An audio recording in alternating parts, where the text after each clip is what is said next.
वंदे सच्चिदानन्दं यतिवर्यं महामतिं वेदान्तदारज्ञं सद्गुरुं प्रणतोऽस्म्यहं सदाहं सम्प्रदायज्ञं संयमीन्द्रं सदाश्रयं सद्गुरुं सच्चिदानन्दं सदाचारं समाश्रये श्री श्री सच्चिदानन्देन्द्र सरस्वती महासद्गुरुभ्यो नमः।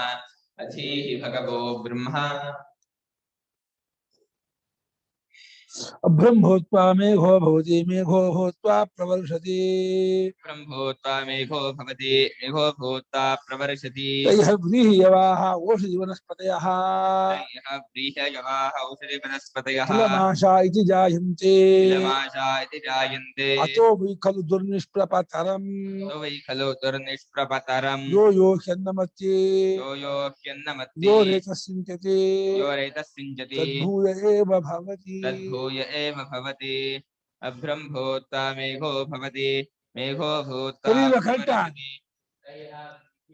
औषधिवनस्पतयस्तिलमाशा इति जायन्ते करेक्ट ಇದೆಯಾ अतो वै खलु दुर्निष्प्रपतरं यो यो ह्यन्नमत्ति रेतस्सिञ्चति तद्भूय एव भवति। अभ्रं भूत्वा मेघः भवति मेघः भूत्वा प्रवर्षति तः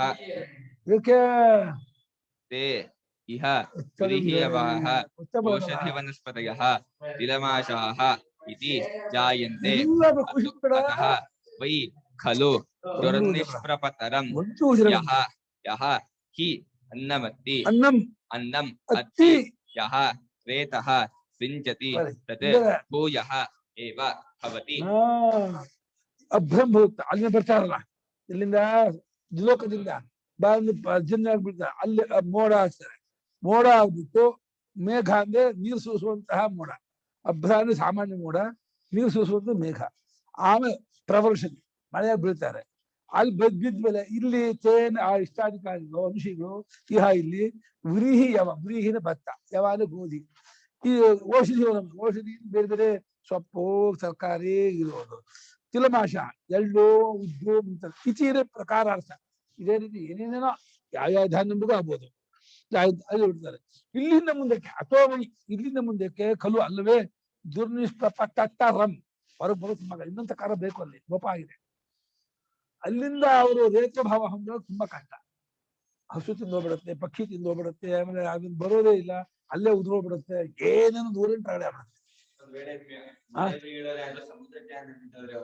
ಸಮುದ್ರ ಮೀನ್ ತಿಂದ್ಬಿಡುತ್ತೆ ಮತ್ತೆ ವಾಪಸ್ ಹೋಗ್ಬೇಕು ಅದು ಕಷ್ಟ ಬೆಟ್ಟ ಗುಡ್ಡ ಬಿದ್ದುಬಿಟ್ರೆ ಸಮುದ್ರಕ್ಕೆ ಬಿದ್ದುಬಿಟ್ರೆ ಕಷ್ಟ ಅದಲ್ಲ ತುಂಬಾ ಅದಕ್ಕೆ ಇಲ್ಲಿಂದ ಮುಂದಕ್ಕೆ ದಾಟ್ಕೊಳ್ಳೋದು ತುಂಬಾ ಕಷ್ಟ ವೈರಾಗ್ಯ ಕಲಿಸುತ್ತೆ ಈಗ ಬಂದ್ಬಿಟ್ಟಿದ್ದೀರಾ ಒಳ್ಳೆ ಗೋಲ್ಡನ್ ಆಪರ್ಚುನಿಟಿ ಈಗ ಮತ್ತೆ ಅವ್ರ ಸಂಬಂಧ ಇಟ್ಕೊಬೇಡಿ ಅವ್ರು ಮುಟ್ಟಬೇಡಿ ಅವ್ರು ಮುಟ್ತೇನೆ ಮುಂದೆ ಮಾವಿಗ ಅಂದ್ಕೊಂಡು ತತ್ವಜ್ಞಾನ ಮಾಡ್ಕೊಂಡು ಮುಕ್ತರಾಗ್ಬಿಡಿ ಯಾವ ಕಾರಣಕ್ಕೂ ಈ ಸಂಸಾರ ವರ್ಗಕ್ಕೆ ಹೋಗಬೇಡಿ ಅಧ್ಯಾತ್ಮ ಮಾರ್ಗಕ್ಕೆ ಹೋಗಿ ಆತ್ಮವಿಚಾರ ಮಾಡಿ ಉಪಾಸನೆ ಮಾಡಿ ಆತ್ಮಜ್ಞಾನ ಅಂದೆ ಹೋದ್ರೆ ಉಪಾಸನೆ ಮಾಡಿ ಬ್ರಹ್ಮಲೋಕಕ್ಕೆ ಹೋಗಿ ಇಲ್ಲ ಆತ್ಮಜ್ಞಾನ ಪಡ್ಕೊಂಡು ಇಲ್ಲ ಮುಕ್ತರಾಗಿ ಅಂತ ಹೇಳಕ್ಕೆ ಬಹಳ ಕಷ್ಟ ಕಂಡು ಈ ಕರ್ಮ ಮಾರ್ಗದ ಹೋಗಿ ಸುತ್ತ ಹಾಕೊಂಡಿದ್ರೆ ಹೊರಗೆ ಬರಕ್ಕಾಗಲ್ಲ ಯೋ ಯೋಹಿ ಯಾರ್ಯಾರು ಅನ್ನ ತಿಂತಾರೋ ಆಯಾಯ ಜನಕನ ಆಕೃತಿಯಾದ ರೈತ ಸಾಕ್ತಾನೆ ಹೋರಿ ತಿಂದ್ರೆ ಹೋರಿ ಆಕಾರದ್ದಾದ ಒಂದು ರೈತ ರೂಪ ಇರ್ತಾರೆ ಅದು ಹೋರಿಯೇ ಹುಡ್ತಾನೆ ಮೇಕೆ ಹುಡ್ತದೆ ಮೇಕೆಗೆ ಹುಡ್ತಾನೆ ಇನ್ಯಾವ ಹಂದಿ ಕತ್ತೆ ನಾಯಿ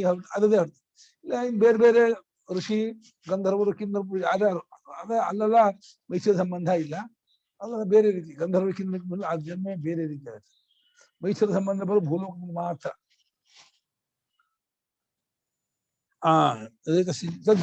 ಅದೇ ಆಗ್ಬಿಡ್ತಾರೆ ಆಯಾ ಆಕಾರವನ್ನೇ ಪಡ್ಕೊತಾರೆ ಜನಕಾಕೃತಿನೇ ಪಡ್ಕೊತಾರೆ ಜನಕಾಕೃತಿ ಪಡ್ಕೊಂಡು ಆಮೇಲೆ ಜನನಿ ಹೋಗಿ ಜನನಿ ಸಂಬಂಧದಿಂದ ಶುಕ್ಲ ರಹಿತ ಸಂಬಂಧದಿಂದ ಅವರು ಇದಾಗಿ ಬೆಳ್ಕೊಂಡು ಮಗುವಾಗಿ ಹೊರಗೆ ಬರ್ತಾರೆ ಅಭ್ರಂಭೂತ್ವಾ ತತಃ ಸೇಚನ ಸಮರ್ಥೋ ಮೇಘೋ ಭವತಿ ಅಭ್ರಂಭೂತ್ವಾ ತತಃ ಸೇಚನ ಸಮರ್ಥೋ ಮೇಘೋ ಭವತಿ ಅಭ್ರವಾಗಿ ಅಂದ್ರೆ ಸಾಮಾನ್ಯವಾದಂತಹ ಮೋಡವಾಗಿ ಆಮೇಲೆ ಸೇಚನ ಸೂರ್ಯ ಸಮರ್ಥವಾಗಿರುವ ಮೇಘ ಆಗ್ತಾನೆ ಆ ರೂಪ ಪಡ್ಕೊಳ್ತಾರೆ ಮೇಘೋ ಭೂತ್ವ ಉನ್ನತೇಷು ಪ್ರದೇಶೇಷು ಪ್ರದೇಶೇಷು ಅಥ ಪ್ರವರ್ಷತಿ ಅಥ ಪ್ರವರ್ಷತಿ ವರ್ಷಧಾರಾ ರೂಪೇಣ ವರ್ಷಧಾರಾರೂಪೇಣ ಶೇಷಕರ್ಮ ಪತತಿ ಇತ್ಯರ್ಥಃ. ಶೇಷಕರ್ಮ ಪತತೀತ್ಯರ್ಥಃ. ಮೇಘ ಆದ್ಮೇಲೆ ಎತ್ತಾದ ಜಾಗದಲ್ಲಿ ಬೆಟ್ಟ ಗುಡ್ಡಗಳ ಜಾಗದ ಮೇಲೆ ಬೀಳೋದು ಅಥವಾ ಅಥಾ ಪ್ರವೃತ್ತಿ ಸುಮ್ಮನೆ ಎಲ್ಲೋ ಒಂದ್ ಕಡೆ ಬೀಳೋದು, ಗದ್ದೆ ಮೇಲೆ ಬೀಳೋದು, ಇದು ಬೀಳೋದು, ಎಲ್ಲಿ ಬೇಕಾದ್ರೂ ಬೀಳ್ತಾರೆ. ವರ್ಷದ ಧಾರ, ವರ್ಷ ಅಂದ್ರೆ ಮಳೆ, ಮಳೆಯ ಧಾರಾರೂಪದಿಂದ ಆ ಮಳೆಯ ಹನಿಯೊಳಗೆ ಸೇರ್ಕೊಂಡಿರ್ತಾನೆ, ಅಂದ್ರೆ ಅಲ್ಲಿಂದ ಬರ್ತಾನೆ ಆ ಅನುಶಿ ಬಂದು ಶೇಷಕರ್ಮ ಅಂತ ಕರ್ಮ ಇರುತ್ತಲ್ಲ, ಹಿಂದಿನ ಕರ್ಮ ಅನುಭವಿಸೋಕ್ಕೋಸ್ಕರವಾಗಿ ಅವನು ಆ ಹನಿ ರೂಪದಿಂದ ಬಂದು ಇಲ್ಲಿ ಗಿಡ ಮರ ಬಳ್ಳಿ ಯಾವುದಕ್ಕೂ ಸೇರ್ಕೊಳ್ತಾನೆ. ಯಃ ವ್ರೀಹಯವಾಹ ಔಷಧಪತಿ ಸ್ಥಿರಮಾಶಾಹ ಇತಿ ಏವಂ ಪ್ರಕಾರಾಃ ಜಾಯಂತೆ.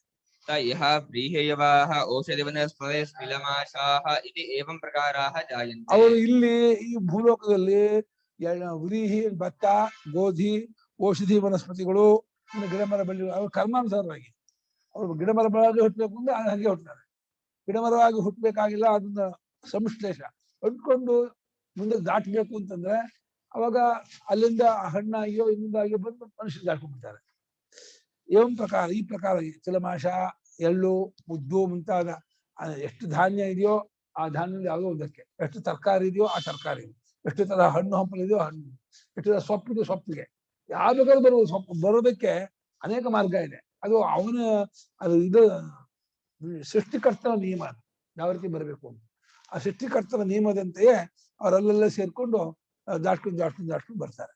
ಅಲ್ಲೇ ಎಲ್ಲಿದ್ದಾರೂ ಅವರಿಗೆ ಏನು ಅರಿವಾಗಲ್ಲ, ಅವರಿಗೆ ಸುಖ ದುಃಖ ಆಗಲ್ಲ. ಯಾವುದೇ ಅದ್ರ ಕುಯ್ದ್ರೆ ಕುಟ್ಟಿದ್ರೆ ಕುಕ್ಕರ್ಲಿ ಬೇಯಿಸಿದ್ರೆ ಅವ್ರಿಗೆ ಏನು ಆಗಲ್ಲ, ಏನು ಚಂದಾಗಲ್ಲ.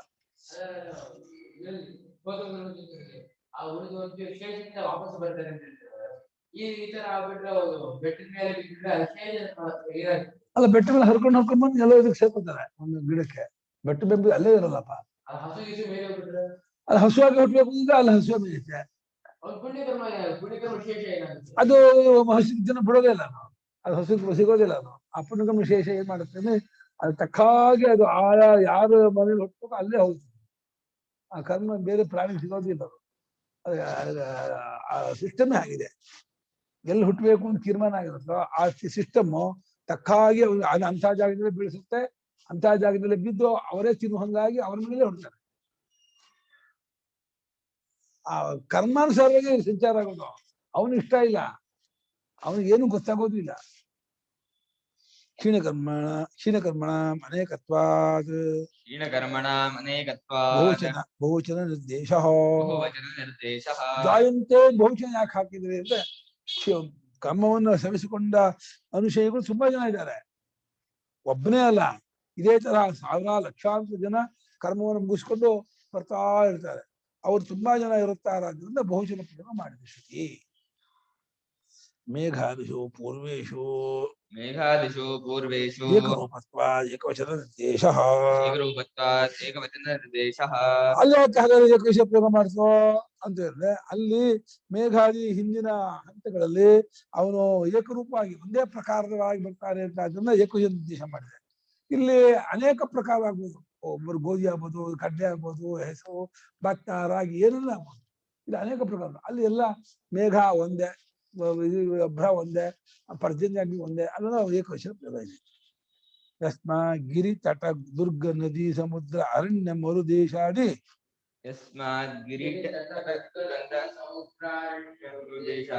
ಸನ್ನಿವೇಶ ಸಹಸ್ರಾಣಿ ವರ್ಷಧಾರಾಭಿ ಪತಿತಾನಾಂ ಅತಸ್ತಸ್ಮಾದ್ ಹೇತೋ ವೈ ಖಲು ಹೇತೋರ್ವೈ ಖಲು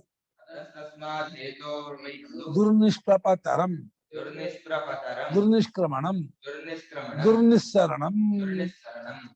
ಯಾವ ಕಾರಣದಿಂದ ಅಲ್ಲಿಂದ ಬೀಳುವರು? ಗಿರಿ ಅಂದ್ರೆ ಬೆಟ್ಟದ ಮೇಲೆ, ಗಿರಿ ತಟ ಅಂದ್ರೆ ತಪ್ಪಲು ಸಾರು, ಅಲ್ಲಿ ಬೀಳೋದು. ಅದ ದುರ್ಗವಾಗಿ ಯಾರು ಹೋಗೋಕ್ಕಾಗದ ಜಾಗಕ್ಕೆ ಬೀಳೋದು, ನದಿಗೆ ಬೀಳೋದು, ಸಮುದ್ರಕ್ಕೆ ಬಿದ್ದ್ಬಿಡೋದು, ಅವ್ ಕೇಳಿದಲ್ಲ, ಸಮುದ್ರ ಬೀಳೋದು, ಅರಣ್ಯ ಅದ ಮರುಭೂಮಿ ಅಲ್ಲಿ ಬಿದ್ದ್ಬಿಡೋದು. ಇದೇ ಮೊದಲ ದೇಶದ ಸನ್ನಿವೇಶ ಅಂತ ಗೊತ್ತಾದ ಜಾಗ. ಆದ್ರಲ್ಲಿ ಸಾವಿರಾರಿದೆ. ಏನು ಗ್ರಾಮದಲ್ಲೇ ಬೆಳಿಬೇಕು, ಗದ್ದೆ ತೋಟ ತರಕಾರಿ ಆಗಲೇ ಬೆಳಿಬೇಕು ಅಂತ ಏನಿಲ್ಲ. ಎಲ್ಲೆಲ್ಲೋ ಡ್ಯಾಮ್ ಅಲ್ಲಿ ಇರ್ತಾರೆ, ಡ್ಯಾಮ್ ಚಾನಲ್ ಮುಖಾಲ ಬಂದ್ಬಿಟ್ಟು ಗದ್ದೆ ಬಂದ್ಬಿಡ್ತಾರೆ, ಹಾಕೊಂಡ್ಬಿಡ್ತಾರೆ. ದುರ್ಗ ಶೃಂಗೇರಿಯಲ್ಲೋ ಬೆಟ್ಟ ಬಿದ್ದ ಅನ್ಕೋ, ಶೃಂಗೇರಿ ತುಂಗಾದಿ ಸೇರ್ಕೊಳ್ತಾರೆ, ತುಂಗಾದಿ ಚಾನಲ್ ಬಿಡ್ತಾರೆ, ಚಾನಲ್ನ ಗದ್ದೆ ಹೋಗ್ತಾರೆ, ಗದ್ದೆ ಒಳಗೆ ಯಾವುದೇ ಇಂಗ್ಲೀಷ್ ಸೇರ್ಕೊಂಡಿರ್ತಾರೆ. ನಿಮ್ಗೆ ಗೊತ್ತಾಗಲ್ಲ. ಅನ್ನ ತಿಂತೀಯಲ್ಲಪ್ಪ, ಅನ್ನ ಯಾವ ಒಳಗೆ ತಿಂತಿದ್ದಾರೆ ಗೊತ್ತಾಗಲ್ಲ. ಎಲ್ಲ ಅವರಲ್ಲಿ ಇರಬೇಕು ಅಂತಿಲ್ಲ. ಕೆಲವು ಅಗಲು ಆಹಾರ ದೇಹಕ್ಕೆ, ಕೆಲವು ಅಗಲು ಅವ್ರು ಕೂತಿರ್ತಾರೆ. ಯಾವ್ದು ಕೂತಿರ್ತಾರೆ ಅದಕ್ಕೆ ಅವ್ರು ಕೂತಿದ್ ಒಳಗೆ ಹೋದ್ರೆ ಆಡಾಡಿಸ್ತಾರೆ ಹುಡುಗರು, ನಾವು ಕಳ್ಸೋಣ ಅಂತ. ಅವ್ರು ಕೂದ ಹೋದ್ರೆ ಏನ್ ಮಾಡಲ್ಲ, ಒಳಗ್ ಬಂದ್ರು ಅಂದ್ರೆ ಅವರು ಮಾಡ್ತಾರೆ ಕಳ್ಸ್ಬೋದಕ್ಕೆ ಅಂತ. ಅವ್ರದೇ ಕಾಟ, ಬರೋ ಒದ್ದಾಡ್ತಾರೆ ಅವರು. ನನ್ನ ತಾಯಿ ಬರ್ಬೇಕು ಹೋಗ್ಬೇಕು ಅದನ್ನು ಕಳಿಸ್ಬೇಕು. ಅವಾಗ ಮನುಷ್ಯನಿಗೆ ಕಾಮೋದ್ದೀಪ ಉದ್ದೀಪನೆ ಆಗುತ್ತೆ. ಹಾಗಾಗಿ ಈ ಸನ್ನಿವೇಶದಲ್ಲಿ ಬೀಳುವ ಜಾಗ ಸಾವಿರಾರು ಇರ್ತವೆ. ಅವರು ಮಳೆಯ ಧಾರೆಯಿಂದ ಬಿದ್ದಂತಹ ಅವರಿಗೆ ಇಲ್ಲಿಂದ ಮುಂದಕ್ಕೆ ಅಂದ್ರೆ ಈ ಮಳೆಯಿಂದ ಬೀಳ್ತಾರಲ್ಲ, ಇಲ್ಲಿಂದ ಮುಂದಕ್ಕೆ ದಾಟ್ಕೊಳ್ತಿದೆಯಲ್ಲ, ಅದು ದುರ್ನಿಷ್ಕ್ರಮಣ ಬಹಳ ಕಷ್ಟ. ಅಂದ್ರೆ ತಪ್ಪಿಸೋ ಚಾನ್ಸ್ ತುಂಬಾ ಇದೆ. ಒಂದು ಕಾಡು ಪ್ರಾಣಿ ಕುಡಿದು ಬಿಡಿಸೋ, ಅದು ಗ್ರಾಮೀಣ ಪ್ರಾಣಿ ಪಶು ಪಕ್ಷಿ ಕುಡಿದು ಬಿಡ್ತಾರೆ ನೀರನ್ನ ಅಂದ್ರೆ ಹೋಯ್ತು. ಮತ್ತೆ ಅದು ಅಮೇಜಾಗ ಬಂದು ಮತ್ತೆ ಮೇಲೆ ಹೋಗಿ ಬೈ ಚಾನ್ಸ್ ಆಗಿ ಯಾವ್ದಾದ್ರು ಪ್ರಾಣಿ ಕುಡಿದು ಬಿಡ್ತು ಅಂದ್ರೆ, ಪಶು ಪಕ್ಷಿ ಪ್ರಾಣಿಯೋ ವನ್ಯ ಪ್ರಾಣಿಯೋ ಅದು ಬೆಟ್ಟ ಬೇಬಿದ್ದು ಅಲ್ಲೇ ಒಣಗೋಗ್ಬಿಟ್ಟ, ಬೆಟ್ಟದ ಯಾವ್ದಾದ್ರು ಗುಂಡು ಜಾಗ ಅಲ್ಲಿ ಬಿದ್ದ್ಬಿಟ್ಟಿರ್ತಾನೆ, ಅಲ್ಲೇ ಇರ್ತಾನೆ, ಅಲ್ಲಿ ಹೋಗಕ್ಕೆ ಆಗಲ್ಲ. ಅವ್ನು ಸಾಧ್ಯ ಅದು 2 ದಿವಸ 4 ದಿವಸ ಮಳೆ ಬರಲಿಲ್ಲ ಅಂದ್ರೆ ಹಂಗೆ ಒಣಗೋಗ್ಬಿಡುತ್ತೆ. ಅಷ್ಟು ಮತ್ತೆ ನೀರು ಮತ್ತೆ ಬರ್ಬೇಕು, ಏನ್ ಮಾಡಕ್ಕಾಗಲ್ಲ. ಏನು ಆಗಲ್ಲ, ಏನು ಗೊತ್ತಾಗಲ್ಲ ಅವ್ರಿಗೆ. ಎಷ್ಟು ಸಂಚಾರ ಮಾಡುದು ಅವ್ರಿಗೆ, ತಾಯಿ ಗರ್ಭ ಪ್ರವೇಶ ಮಾಡಿ 3 ತಿಂಗಳು 6 ತಿಂಗಳು ಆದ್ರೆ ಶುರು ಆಗ್ತದೆ ಅದನ್ನು ಏನು ಗೊತ್ತಾಗಲ್ಲ. ಗರ್ಭದಲ್ಲಿ ಆಡಕ್ಕೆ ಜೀವತ್ವ ಬಂದು 3-4 ತಿಂಗಳು ಆದ್ಮೇಲೆ ತಾಯಿ ಆಹಾರ ವ್ಯತ್ಯಾಸ ಆದ್ರೆ ಅದಕ್ಕೆ ಶಿಶುಗೆ ಒದ್ದಾಟ ಆಗುತ್ತೆ. ತುಂಬಾ ಖಾರ ತಿಂದ್ರೆ, ತುಂಬಾ ಉಪ್ಪು ಹುಳಿ ಖಾರ ತಿಂದ್ರೆ ಮಗುವಿಗೆ ತುಂಬಾ ತೊಂದರೆ ಆಗುತ್ತೆ. ತಾಯಿ ಒಳ್ಳೆ ಗರ್ಭಿಣಿ ಆಗಿದ್ದಾಗ ಏನ್ ನಿಯಮ ಇದೆಯೋ ಆಹಾರ ನಿಯಮ, ಅದನ್ನ ಕಟ್ಟಿಟ್ಟಾಗಿ ಫಾಲೋ ಮಾಡಿದ್ರೆ ಮಗುಗೇನು ಆಗಲ್ಲ. ಸ್ವಲ್ಪ ನಿಂಬೆಹಣ್ಣು ಉಪ್ಪಿನ ರಸ ಊಟ ಮಾಡ್ತೀನಿ, ಆ ಮಾವಿನ ಉಪ್ಪಿನ ರಸ ಊಟ ಮಾಡ್ತೀನಿ, ಚೆನ್ನಾಗಿದೆ ಅಂತ ಹೇಳ್ಬಿಟ್ಟು ತೊಕ್ಕು ತಿನ್ನೋದು ಮಾಡಿಬಿಟ್ರೆ, ಖಾರ ಉಪ್ಪು ಹುಳಿ ಜಾಸ್ತಿ ಊಟ ಮಾಡಿದ್ರೆ ಮಗು ತೊಂದರೆ ಆಗುತ್ತೆ. ಬೈತಾರೆ, ತಿನ್ನಕ್ ಬಿಡಲ್ಲ. ಗರ್ಭಿಣಿಯವರು ಸ್ವಲ್ಪ ಸಪ್ಪಿಯಾಗಿರ್ಬೇಕು ಅಂತ ಹೇಳ್ತಾರೆ. ಅವ್ರಿಗೆ ಕಷ್ಟ ಸಪ್ಪ ಊಟ ಮಾಡೋದು, ಅವ್ರ ನಾಲಿಗೆಗೆ ಹಿತ ಆಗಲ್ಲ. ಆದ್ರೆ ಮಗುಗೆ ಹಿತ ಅದು. ನಾಲಿಗೆ ಹಿತವಾದ ಮಗುಗೆ ಹಿತ ಅಲ್ಲ. ನಮ್ಗೆ ಹೊಟ್ಟೆ ಹಿತವಾದದ್ದು ನಾಲಿಗೆ ಹಿತ ಅಲ್ಲ, ನಾಲಿಗೆ ಹಿತವಾದದ್ದು ಹೊಟ್ಟೆ ಹಿತ ಅಲ್ಲ. ಬೋಂಡ ಗಿಡ ತಿನ್ಬೇಕು ಅನ್ಸುತ್ತೆ, ಅದು ಹೊಟ್ಟೆ ಹೋಗ್ಬಿಡ ಗುಡುಗುಡು ಅನ್ಸುತ್ತೆ, ದರಿದ್ರ. ಅದು ಆಟ ಆಡ್ಸುತ್ತೆ. ಏನೇನೋ ಜಾಸ್ತಿ ತಿನ್ಬಿಟ್ರೆ ಉಪ್ಪುಳಿಕಾರದ್ದು ನಾಲಿಗೆಗೆ ಹಿತವಾಗ್ಬೋದು, ರೊಟ್ಟೆ ಹೊಡ್ಕೊಂಡು ತಿನ್ಬೋದು. ಆಮೇಲೆ ಹೊಟ್ಟೆ ಹೋದ್ಮೇಲೆ ಚುರುಕ್ ಅನ್ನೋದು ಹೊಟ್ಟೆ ಉರಿ ನುಲಿಯತ್ತೆಲ್ಲ ಆಗುತ್ತೆ. ಅಥವಾ ಗಿರಿತಟಾತ್ ಉದಕ ಸ್ರೋತಸ ಉಕ್ಷ್ಯಮಾನಾಃ ನದೀಹಿ ಪ್ರಾಪ್ನುವಂತಿ ತತಃ ಸಮುದ್ರಂ ತತೋ ಮಕರಾದಿಭಿರ್ಭಕ್ಷ್ಯಂತೆ ಪ್ಯನ್ಯೇನ. ಆ ಗಿರಿತಟದಿಂದ ಬೀಳ್ತಾನಲ್ಲ, ಬೆಟ್ಟದ ಮೇಲ್ ಬಿದ್ರೆ ಅಲ್ಲಿನ ಹರ್ಕೊಂಡ್ ತೊರೆಯಿಂದ ಹರ್ಕೊಂಡ್ಬಂದು ನದಿಗೆ ಬರುತ್ತಾನೆ. ನದಿಯಿಂದ ಹೋಗ್ತಾ ಯಾವ್ದಿಂದ ಸಮುದ್ರಕ್ಕೆ ಹೋಗ್ತಿದ್ದಾನೆ. ಸಮುದ್ರ ಹೋಗ್ಬಿಟ್ರೆ ಅಲ್ಲಿ ಮೀನು ಯಾವ್ದು ತಿನ್ನುತ್ತೆ, ಆ ಮೀನನ್ನ ಮೊಸಳೆ ತಿನ್ನುತ್ತೆ, ಮೊಸಳೆ ಯಾವ್ದು ತಿನ್ನುತ್ತೆ. ಈಗ ಹೆಂಗೆಂಗೋ ಹೋಗ್ಬಿಡ್ತಾನೆ. ಮೊಸಳೆ ತಿನ್ನೋಂತ ಚಿರತೆ ಈಗ ಹೊಲದ ಮೊಸಳೆ ತಿನ್ನುತ್ತೆ. ಅಂತ ತೇಪ್ತಿ ನೀನು ಅವ್ರಿಂದ ಅವ್ರು ಎಲ್ಲೆಲ್ಲಿ ಹೋಗ್ಬೇಕು ಅವನು ಪಾಪ, ಸುತ್ತ ಬದು. ಅದು ಯಾವುದಕ್ಕೂ ಸಿಗದೆ ಕರೆಕ್ಟಾಗಿ ಅಲ್ಲಿನ ಬಿದ್ದು ಸರಿಯಾಗಿ ಬಂದು ಶ್ರೋತ್ರಿಯ ಮನೆಯ ಬ್ರಾಹ್ಮಣನಿಗೆ, ಅದು ರೈತಸೇಕ ಮಾಡುವ ಆ ವಯಸ್ಸಿನ ಬ್ರಾಹ್ಮಣನ ತಿಂದು ಕರೆಕ್ಟ್ 20-25 ವರ್ಷದ ಒಳಗಿನ ತಿಂದು ಅವ್ನು ಮದುವೆ ಆಗಿದ್ದು, ಅವನಿಗೂ ಮಕ್ಕಳಾಗುವಂತ ಸಂದರ್ಭ ಇದ್ದೆ. ಅಲ್ಲಿ ಚಾನ್ಸ್ ಒಂದ್ ಮಗು ಆಗಿ ಚಾನ್ಸು, ಮತ್ತೆ ಇನ್ನೊಂದು ಮಗುಗೆ ಇನ್ನೊಂದು 3 ವರ್ಷ ಕಾಯ್ಬೇಕು. ಈ ಕಾಲದಲ್ಲ ಒಂದೇ ಸಾಕು ಅಂತಾರೆ, ಬೇಡ ಅಂತಾರೆ. ಪಾಪ ಬಂದು ಅವ್ರಿಗೆ ಹೊರಗೆ ಬರೋಕೆ ಜಾಗ ಇಲ್ಲ. ಮತ್ತೆ ಅವ್ರು ಸುಮ್ಮನೆ ಹೊರಗೆ ಬಂದು ವೇಸ್ಟ್ ಆಗಿ ಹೋಗ್ಬಿಟ್ಟು ರಶ್ಮಿ ಇನ್ನೆಲ್ಲೋ ಸುತ್ಕೊಂಡು ಹೋಗ್ಬೇಕು, ಭಾರಿ ಫಜಿತಿ ಆಗ್ಬಿಡುತ್ತೆ. ಹಾಗೆ 8-10 ಮಕ್ಳು ಮಾಡ್ಕೊಂಡ್ರೆ ಅವ್ರಿಗೆ ಚಾನ್ಸ್ ಜಾಸ್ತಿ ಇರುತ್ತೆ ಬರೋಕೆ. ಬೇಡ ಅಂದ್ಬಿಡ್ತಾರೆ. ಪಾಪ ಏನ್ ಮಾಡ್ಬೇಕು, ಹೆಂಗ್ ಬರ್ಬೇಕು ಅವ್ರ ಅನುಷಿಗೆ ಬರೋಕ್ ಜಾಗನೇ ಇಲ್ಲ, ಅವಕಾಶವೇ ಕೊಡಲ್ಲ ಈ ಗೃಹಸ್ಥರು. ತುಂಬಾ ಗೋಳು ಹೇಳ್ಕೊಳ್ತಾರೆ ಪಾಪ. ತತ್ರೈವ ಚ ಸಹ ಮಕರೇಣ ಸಮುದ್ರೇ ವಿಲೀನಃ ಸಮುದ್ರಾಂಭೋಭಿಃ ಜಲಧರೈಃ ಆಕೃಷ್ಟಾಃ ಪುನರ್ವೃಷಧಾರಾಭಿಃ ಮರುದೇಶೇ ಚಿರಾತಟೇವ ಅಗಮ್ಯೇ ಪತಿತಾಶ್ಚಷ್ಟಂತೆ. ಅಲ್ಲ ಮಕರ ತಿರ್ಲಿಲ್ಲ ಅನ್ಕೋ, ಸಮುದ್ರದಲ್ಲೇ ಇದ್ದಾಗ ಅನ್ಕೋ, ಸಮುದ್ರದಲ್ಲಿದ್ದಾಗ ಮಕರದಲ್ಲಿ ಮಕರೇನ ಸಮುದ್ರ ಅಲ್ಲ ಮಕರೇನ ಭಕ್ಷಿತೆ, ಮೊಸಳೆ ಯಾವ್ದು ತಿಂದ್ಬಿಟ್ರೆ ಆ ನೀರನ್ನ ಅಲ್ಲಿರ್ತಾರೆ. ಅಥವಾ ಸಮುದ್ರದ ಹಾಗೆ ಯಾವ್ದು ತಿಂದೆ ಹೋದ್ರೆ ಅಲ್ಲೇ ಆವಿಯಾಗಿ ಮೇಲಕ್ಕೆ ಹೋಗ್ತಾನೆ. ಸಮುದ್ರದ ನೀರಿನಿಂದ ಆವಿಯಾಗಿ ಮೇಲಕ್ಕೆ ಹೋಗ್ಬಿಟ್ಟು ಮೋಡವಾಗಿ ಮತ್ತೆ ಬೀಳ್ತಾನೆ. ಮತ್ತೆ ಮಳೆ ಜಹಾರ ಮೂಲಕವಾಗಿ ಮತ್ತೆ ಮರಳುಗಾಡಿಗೋ ಕಾಡಿಗೋ ದೊಡ್ಡ ಬೆಟ್ಟದ ಮೇಲೋ ಯಾರು ಹೋಗ್ತಾ ಅಲ್ಲಿ ಬೀಳ್ತಾರೆ. ಅಲ್ಲಿ ಬಿದ್ಬಿಟ್ಟು ಅಲ್ಲಿಂದ ಎಲ್ಲಿ ಹೋಗಕ್ಕಾಗಿಲ್ಲ ಅಲ್ಲೇ ಒಣಗೋಗ್ಬಿಡ್ತಾರೆ. ಅಲ್ಲೇ ಒಣಗೋಗ್ಬಿಟ್ಟು ಮತ್ತೆ ಮೇಲಕ್ಕೆ ಹೋಗ್ಬೇಕು. ಈಗ ಅದಕ್ಕೆ ಚಾನ್ಸ್ ತುಂಬಾ ಕಮ್ಮಿ ಅಂತ ಇದ್ದಾರೆ ಬರೋದಕ್ಕೆ, ಏನು ಮಾಡಕ್ಕಾಗಲ್ಲ. ಕದಾಚಿತ್ ವ್ಯಾಲ ಮೃಗಾದಿ ಪೀತಾಹ ಭಕ್ಷಿತಾಶ್ಚ ಅನ್ಯೈಃ. ಕದಾಚಿತ್ ವ್ಯಾಲ ಮೃಗಾದಿ ಪೀತಾಹ ಭಕ್ಷಿತಾಶ್ಚ ಅನ್ಯೈಃ. ತೇಪ್ಯನ್ಯೈಃ ತೇಪ್ಯನ್ಯೈಃ ಇತ್ಯೇವಂ ಪ್ರಕಾರಃ ಪರಿವರ್ತೇರನ್. ಇತ್ಯೇವಂ ಪ್ರಕಾರಃ ಪರಿವರ್ತೇರನ್. ಕೆಲವೊಮ್ಮೆ ಹಾವು ತಿನ್ಬಿಡುತ್ತೆ, ಇಲ್ಲ ಇಲಿ, ಅದು ಮೃಗಗಳು ಯಾವ್ದೋ ತಿಂತಾರೆ, ಅವುಗಳನ್ನ ಇನ್ಯಾವುದೋ ತಿಂತಾರೆ, ಅವುಗಳನ್ನ ಇನ್ಯಾವುದೋ ತಿಂತಾರೆ. ಹೀಗಾಗಿ ಈ ಸುತ್ತಾನೇ ಇರ್ತಾರೆ. ಮನುಷ್ಯರಾಗಿ ಹುಟ್ಟಬೇಕು ಅಂತಿದ್ರೆ ಕೇಳಿ ನಾವು ಸುಮ್ಮನೆ ಅವರು.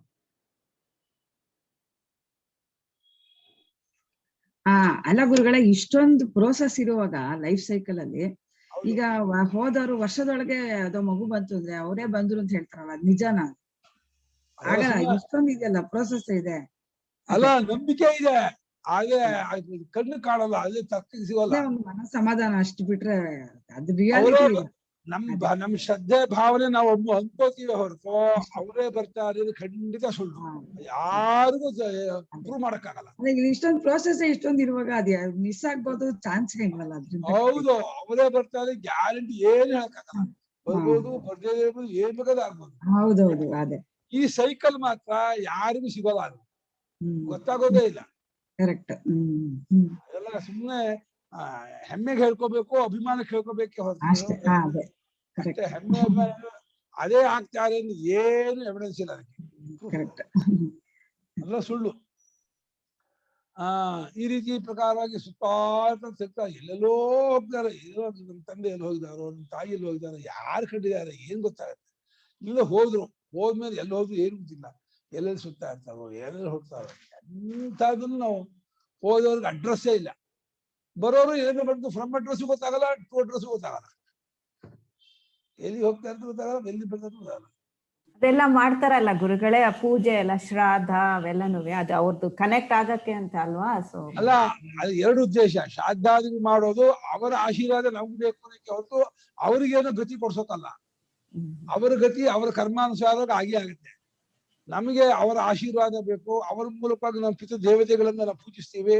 ಪಿತೃದೇವತೆಗಳು ಆಧಿಕಾರಿಕರು ನಿತ್ಯವಾಗಿರ್ತಾರೆ. ಅವರು ಪಿತೃಭಕ್ತರಾದರೆ ನಮಗೆ ಆಯುಷ್ಯ, ಆರೋಗ್ಯ, ಮಕ್ಕಳು, ಐಶ್ವರ್ಯ ಎಲ್ಲ ಕೊಟ್ಟು ಹೋಗ್ತಾರೆ ಅಂತ ಶಾಸ್ತ್ರ ಹೇಳುತ್ತೆ. ಅದು ಈ ಕರ್ಮಕ್ಕಾಗುವ ಫಲವೇ ಹೊರತು ನಮ್ಮ ತಂದೆಯವರು ಎಲ್ಲಿ ಹೋಗ್ತೀವಿ, ಎಲ್ಲಿಗೋ ಹೋಗ್ಸಿಕ್ ನಮ್ಗಾಗಲ್ಲ. ನಮ್ಮ ಇಷ್ಟದಂತೆ ಅವ್ರನ್ನ ಎಲ್ಲಿಗಾದ್ರೂ ಕಳ್ಸಕ್ ಬರಲ್ಲ. ಅವರ ಕರ್ಮ ಹೇಗಿದೆಯೋ, ಅವರ ವಿದ್ಯಾ ಪೂರ್ವ ಪ್ರಜ್ಞೆ ಹೇಗಿದೆಯೋ ಹಾಗೆ ಹೋಗ್ತಾರೆ. ಅದು ಪ್ರಬಲ. ಬೇಕಾದ್ರೆ ನಿಮ್ದು ಜಾಸ್ತಿ ಪುಣ್ಯ ಇದೆ, ಅದಕ್ಕೆ ಆಡ್ ಮಾಡಿಕೊಡ್ಬೋದೇ ಹೊರತು ಶಾಸ್ತ್ರ ಹೇಳುತ್ತೆ ನಿಮಗೆ ಇಷ್ಟಂದ್ರೆ ಎಲ್ಲ ಬರೋಸಕ್ಕೆ ಹೋಗ್ಸಕ್ಕಲ್ಲ ಆಗಲ್ಲ. ನೀವು ಗೋದಾನ, ಭೂದಾನ, ಹೆರಣ್ಯದಾನ ಮಾಡಿ ಅವ್ರಿಗೆ ಆ ಪುಣ್ಯ ಸೇರ್ಲಿ ಅಂತ ಹೇಳಿ ಶಾಸ್ತ್ರ ಹೇಳುತ್ತೆ. ಅದನ್ನ ಮಾಡಿ ಅವ್ರಿಗೆ ಇದು ಮಾಡ್ಬೋದು. ಯಾಕಂದ್ರೆ ಅವರೇ ಕೊಟ್ಟಿರೋದು ಐಶ್ವರ್ಯ ಸಂಪತ್ತು, ಅವ್ರದನ್ನ ಅವ್ರಿಗೆ ನಾನು ವಿನಿಯೋಗ ಮಾಡ್ತೀನಿ ಅಂತ ಶಾಸ್ತ್ರ ನೀನು ಈ ಉದ್ದೇಶದಿಂದ ಮಾಡಿದ್ರೆ ಅದು ಹೋಗುತ್ತಪ್ಪ, ಅವರಿಗೆ ಸ್ವಲ್ಪ ತಪ್ಪ ಅಂತ ಹೇಳುತ್ತೆ. ಇದನ್ನ ನಂಬ್ಕೊಂಡು ಮಾಡ್ಬೇಕಷ್ಟೇ ಶ್ರದ್ಧೆ ಇದ್ದವರು. ಅದೇ ನೀವು ಹೋಗಿದ್ ನೀವು ನೋಡಿದೀರಾ, ನಿಮ್ಗೆ ಗೊತ್ತಾ, ಅದು ಅವ್ರಿಗೆ ತಲುಪತ್ತಾ, ಹಾಗೆಲ್ಲ ಕ್ರಾಸ್ ಕ್ವೆಶ್ಚನ್ ಮಾಡಿದ್ರೆ ಅದಕ್ಕೆ ಆನ್ಸರ್ ಇಲ್ಲ. ಈ ಶಾಸ್ತ್ರ ನಂಬಿಕೆ ವಿಚಾರ, ಭಾವನೆ ವಿಚಾರವೇ ಹೊರತು ಇದು ಅನುಭವ ವಿಚಾರ ಅಲ್ಲ. ಸತ್ಮೇಲೆ ಆಗುವಂತಹ ಎಲ್ಲಾ ಪ್ರೊಸೀಜರು ಬರೀ ಶ್ರದ್ಧೆ ಮೇಲೆ ನಿಂತಿರೋದು. ಕದಾಚಿತ್ ಅಭಕ್ಷ್ಯೇಷು ಸ್ಥಾವರೇಷು ಜಾತಾಃ ತತ್ರೈವ ಶಿಷ್ಯೇರನ್. ಕದಾಚಿತ್ ಭಕ್ಷ್ಯೇಷು ಸ್ಥಾವರೇಷು ಕೆಲವೊಮ್ಮೆ ಯಾವುದು ತಿಂದೇ ಇರುವಂತಹ ಜಾಗದ ಅಭಕ್ಷವಾದ ಜಾಗದಲ್ಲಿ ಬಿದ್ದು ಕಲ್ಬಂಡೆ ಮೇಲೆ ಬೀಳ್ತಾರೆ. ಕಲ್ಬಂಡೆ ಮೇಲೆ ಅವನು ಗುಂಡಿ ಇರುತ್ತೆ, ಅಲ್ಲೇ ಇರ್ತಾರೆ. ಯಾರು ಕುಡಿಯೋದಿಲ್ಲ, ತಿನ್ನೋದಿಲ್ಲ, ಮಾಡೋದಿಲ್ಲ. ಅದೊಂದು ವಾರ ಹಾಗೆ ಆಗಿಬಿಟ್ರೆ ಮಳೆ ಬರ್ದೆ ಹೋದ್ರೆ ಒಣಗೋಗ್ಬಿಡುತ್ತೆ ನೀರೆಲ್ಲ. ಹಂಗೆ ಆವಿ ಆಗ್ಬಿಟ್ಟು ಮೇಳಕ್ಕೆ ಹೋಗ್ತಾರೆ. ಏನು ಮಾಡಕ್ಕಾಗಲ್ಲ. ಭಕ್ಷ್ಯವಲ್ಲದೆ ಇರುವ ಸ್ಥಾವರ ಜಾಗದಲ್ಲಿ ಬಿದ್ದವರಾಗಿ ಅಲ್ಲೇ ಒಣಗೋಗ್ಬಿಡ್ತಾರೆ, ಏನು ಮಾಡಕ್ಕಾಗಲ್ಲ. ಭಕ್ಷ್ಯೇಶು ಸ್ಥಾವರೇಶು ಜಾತಾನಾಂ ಭಕ್ಷ್ಯೇಷ್ವಪಿ ಸ್ಥಾವರೇಷು ಜಾತಾನಾಂ ಏತಸಿದ್ದೇಹ ಸಂಬಂಧೋ ದುರ್ಲಭ ಇವ. ಏತಸಿದ್ದೇಹ ಸಂಬಂಧೋ ದುರ್ಲಭ ಏವ. ಅದು ಭಕ್ಷ್ಯವಾಗಿರುವ ಸ್ಥಾವರ, ಇವಾಗ ತರಕಾರಿ ಧಾನ್ಯ ಇದಲ್ಲೇ ಹುಟ್ಟಿದವರಾದ್ರು ರೇತಸ್ಯಕ ಮಾಡುವ ಮನುಷ್ಯನೇ ಸೇರ್ಬೇಕಲ್ಲ, ಅದು ದುರ್ಲಭ. ಹೆಂಗಸರು ತಿಂದ್ಬಿಟ್ರು ಹೋಯ್ತು, ವಯಸ್ಸಾದವ್ರು ತಿಂದ್ರು ಹೋಯ್ತು, ಸನ್ಯಾಸಿಗಳು ತಿಂದ್ರು ಹೋಯ್ತು. ಅದು ಮದುವೆ ಆಗಿರೋ ಹುಡುಗನೇ ತಿನ್ಬೇಕು. ಆಗ್ತಾನೆ ಮದುವೆ ಆಗಿ ಇನ್ನೂ 6 ತಿಂಗಳು ವರ್ಷ ಆಗಿರ್ಬೇಕು, ಅವರಿಗೆ ತಮಗೆ ಮಕ್ಕಳು ಬೇಕು ಅನ್ನೋ ಬಯಕೆ ಇರಬೇಕು. ಅವರಿಬ್ಬರಲ್ಲೂ ಒಂದು ಒಮ್ಮತ ಇದ್ದು ಅವಾಗ ಆಗ್ಬೇಕೆ ಹೊತ್ತು, ಅದು ಬಹಳ ರೇರ್, ಅದು ಚಾನ್ಸ್ ಒಮ್ಮಾಟು, ಅದು ಆಗೋದೇ ಇಲ್ಲ. ಎಲ್ಲಿ ಆ ರೈತ ಸಿಗಲ್ಲ. ನಮ್ಮ ಮದುವೆನೇ ಆಗಲ್ಲ ಅಂದ್ರೆ, ಅದ ಮದುವೆ ಆಗ್ಬೇಕು ಹೆಣ್ಣೆ ಕೊಡದೆ ಹೋದ್ರೆ ಅಲ್ವಾ, ಆ ಟೈಮ್ ತಪ್ಪ ಟೈಮ್ ಆದ್ರೆ ಆಗೋದೇ, ಕ್ಯಾರಿ ಆಗೋದೇ ಇಲ್ಲ. ಅದು ಋತುಕಾಲದಲ್ಲಿ ಮಾತ್ರ ಕ್ಯಾರಿ ಆಗುತ್ತೆ ಶಾಸ್ತ್ರ ಹೇಳುತ್ತೆ. ಋತುಕಾಲ ಬಿಟ್ಟು ಬೇರೆ ಕಾಲದಲ್ಲಿ ಆದ್ರೆ ಕ್ಯಾರಿ ಆಗೋದೇ ಇಲ್ಲ. ಒಬ್ಬ ವೇಸ್ಟ್ ಆಗಿ ಹೊರಗೆ ಬರ್ತಾರೆ, ಹೊರಗೆ ಬಂದ್ಮೇಲೆ ನೀರು ಸೇರ್ಕೊತಾರೆ, ನೀರಿಂದ ಆವಿಯಾಗಿ ಮೇಲಕ್ಕೆ ಹೋಗ್ತಾರೆ, ಮೇಲೆ ಸುತ್ಕೊಂಡ್ ಬರ್ಬೇಕು. ಏನು ಸಂಬಂಧ ಆದಾಗಲೆಲ್ಲ ಮಕ್ಕಳಾಗ್ತಾರೆ ಅಂತ ನಿಯಮ ಇಲ್ವಲ್ಲ. ಹಾಗಾಗಿ ಎಲ್ಲ ಎಷ್ಟೋ ಸಂದರ್ಭದಲ್ಲಿ ಮಕ್ಕಳು ಬೇಡ ಅಂತ ಸಂಬಂಧ ಮಾಡಿದ್ರೆ ವೇಸ್ಟ್ ಆಗಿ ಹೋಗ್ಬೇಕು, ಏನ್ ಮಾಡ್ತಾರೆ ಎಲ್ಲ. ಅದು ಚಾನ್ಸ್ ತುಂಬಾನೇ ಕಮ್ಮಿ, ಅದು 1, 2 ಹಿಂದಿನ ಕಾಲದಲ್ಲಿ ಜಾಸ್ತಿ ಇತ್ತು. 8, 10 ಮಕ್ಕಳಾಗ್ತಿದ್ದು, ಅವಕಾಶ ಜಾಸ್ತಿ ಇತ್ತು. ಈ ಕಾಲದಲ್ಲಿ ಮುಸಲ್ಮಾನರಿಗೆ ಅವಕಾಶ ಜಾಸ್ತಿ, ಅವ್ರು ಜಾಸ್ತಿ ಮಕ್ಕಳು ಮಾಡ್ಕೊಳ್ತಾರೆ, 8, 10 ಮಾಡ್ಕೊಳ್ತಾರೆ. ನಮ್ಮ ಹಿಂದೂಗಳಿಗೆ ತಾಕತ್ತೇ ಇಲ್ಲ. ಇವಾಗ 1 ಹತ್ಬಿಟ್ರೆ ಸತ್ಯ ಅಂತಾರೆ ಅವರು. ಇದು ಬೇಡವೇ ಬೇಡ ಅನ್ಬಿಟ್ಟು, ಅಯ್ಯಪ್ಪಾ ಪುರಜ 100 ಸಾಕು, 1 ಹೆಣ್ಣೆ ಸಾಕು, 1 ಗಂಟೆ ಸಾಕು, ಎಲ್ಲ ನಿರ್ವೀರ್ಯರು. ಇಂಡಿಯಾದು highest population in the world ಅಲ್ಲ ಗುರುಗಳೇ, ಚೈನಾ ಆದ್ಮೇಲೆ ನಮ್ದೇ ಅಲ್ಲ ಗುರುಗಳೇ. ಅಲ್ಲನ ಎಲ್ಲ ವಲಸೆ ಬಂದವರು ನಮ್ಮವರೆಲ್ಲ ಹಿಂದೂ ಲೆಕ್ಕ ಮಾಡ್ಕೊಳ್ಳಿ. ಅದು ನಿಜ. ಅಜಾತಕ್ಕೆ ವಲಸೆ ಬಂದವರು ಕೌಂಟ್ ಅಲ್ಲ, ಸುಮ್ಮನೆ ಪಾಕಿಸ್ತಾನದ ಬಂದವರು, ಆಫ್ಘಾನಿಸ್ತಾನ ಬಂದವರು, ಈ ಬಾಂಗ್ಲಾದೇಶದ ಬಂದು ಅದು ಜಾಸ್ತಿ ಆದ್ರೆ 30 ಕೋಟಿ ಜನ ಮುಸ್ಲಿಂ ಇದ್ದಾರೆ. 2 ಕೋಟಿ 3 ಕೋಟಿ 4 ಕೋಟಿ ಇದ್ದಂತೆ ಸ್ವತಂತ್ರ ಬಂದಾಗ. 4 ಕೋಟಿ ಇದ್ದವ್ರು 30 ಕೋಟಿ ಆಗಿದ್ದಾರೆ ಅಂದ್ರೆ, ಹಿಂದೂಗಳು 90-80% ಇದ್ದದ್ದು 70% ಬಂದಿದ್ದಾರಂತೆ. 70 80 ಇನ್ನೊಂದು 20 ವರ್ಷ ಆದಾಗ 40% ಬರ್ತಾರೆ. ಆಮೇಲೆ ಅವ್ರದ್ದೇ ಜಾಸ್ತಿ ಆಗುತ್ತೆ ಪಾಪ್ಯುಲೇಷನ್. ಎಲ್ಲ ಕಾನ್ಸ್ಟಿಟ್ಯೂಷನ್ ಅವರೇ ನಿಂತ್ಕೊಳ್ತಾರೆ, ಎಲ್ಲ ಕಡೆ ಅವರೇ ಗೆಲ್ತಾರೆ. ಇವ್ರು ಮಿನಿ ಪಾಕಿಸ್ತಾನ ಆಗತ್ತೆ. ಇದು ಇನ್ನೊಂದು, ನಮ್ಮ ಹಿಂದೂ ಬದುಕಕ್ಕೆ ಆಗಲ್ಲ. ಅಂತ ಇದ್ದೀರಾ ಗುರುಗಳೇ. ಆದ್ರೆ ಹಳ್ಳಿ ಸೈಡ್ ಎಲ್ಲ ಫುಲ್ ಕನ್ವರ್ಷನ್ ಮಾಡ್ತಾ ಇದಾರೆ, ಹಳ್ಳಿನೇ ಕ್ರಿಶ್ಚಿಯಾನಿಟಿ ಕನ್ವರ್ಟ್ ಮಾಡ್ತಾ ಇದಾರಂತೆ. ಒಂದ್ ಕಡೆಯಲ್ಲಿ ಕನ್ವರ್ಷನ್, ಒಂದ್ ಕಡೆಯಲ್ಲಿ ಪಾಪ್ಯುಲೇಷನ್ ಈಗ ಸಂತಾನ ಇಲ್ಲ, ಇನ್ನೊಂದ್ ಕಡೆಯಲ್ಲಿ ಸಂತಾನ ಆಗ್ಬೇಕು ಅಂತಿದ್ದು ಅವ್ರಿಗೆ ಹೆಣ್ಣು ಕೊಡೋದಿಲ್ಲ ಅಥವಾ ಮಕ್ಕಳೇ ಆಗ್ತಿಲ್ಲ. ಹೀಗಾಗಿ ಹಿಂದೂಗಳು ಹೋಯ್ತು ಎಲ್ಲ ತುಂಬಾ ಕಮ್ಮಿ. ಎಷ್ಟೋ ಜನ ವಿದೇಶಕ್ಕೆ ಹೋಗಿ ಅಲ್ಲೇ ವಲಸೆ ಮಾಡ್ತಾ ಇದ್ದಾರೆ. ವಿದೇಶಕ್ಕೆ ಹೋಗೋದು ಅಲ್ಲೇ ನೆಲೆಸಿ ಬರೋದೇ ಇಲ್ಲ, ಅದು ಬೇರೆ. ಇನ್ನು ಎಷ್ಟೋ ಜನ ಹಳ್ಳಿಲಿರುವಂತ ಹುಡುಗರಿಗೆ ಹೆಣ್ಣು ಕೊಡಲ್ಲ, ಪೂಜೆಗೆ ಹೆಣ್ಣು ಕೊಡಲ್ಲ, ಅಡಿಗೆ ಬಿಟ್ಟರೆ ಹೆಣ್ಣು ಕೊಡಲ್ಲ, ಅವ್ರಿಗೆಲ್ಲ ಮದುವೆನೇ ಆಗ್ತಿಲ್ಲ. ಇನ್ನು ಎಷ್ಟೋ ಜನ ಮದುವೆ ಆದ್ರೂ ಮಕ್ಕಳೇ ಆಗ್ತಿಲ್ಲ. ಇನ್ನು ಎಷ್ಟೋ ಜನ ಅಂತರ್ಜಾತಿ ವಿವಾಹ, ಮುಸ್ಲಿಮನ್ನೇ ಮದುವೆ ಆಗ್ತಾರೆ, ಕ್ರಿಶ್ಚಿಯನ್ನೇ ಮದುವೆ ಆಗ್ತಾರೆ, ಬೇರೆಯವ್ರನ್ನೇ ಮದುವೆ ಆಗ್ತಾ ಇದ್ದಾರೆ. ಹೆಂಗೆ ಈ ಹಿಂದೂ ಹೆಂಗ್ ಬಂತಾರೆ, ಬಹಳ ಕಷ್ಟ, ಘೋರ. ಇನ್ನೊಂದು 25 ವರ್ಷ ಆದ್ಮೇಲೆ ಮತ್ತೆ ಹುಟ್ಟು ನಾವು ಬಂದು ನೋಡಿ ಗೊತ್ತಾಗುತ್ತೆ ಈ ದೇಶ ಹೇಗಿರುತ್ತೆ ಅಂತ. ಇಲ್ಲ ಗುರುಗಳೇ, ನಾವು ಸರ್ವೈವ್ ಆಗ್ತೀವಿ ಹಿಂದೂಗಳು.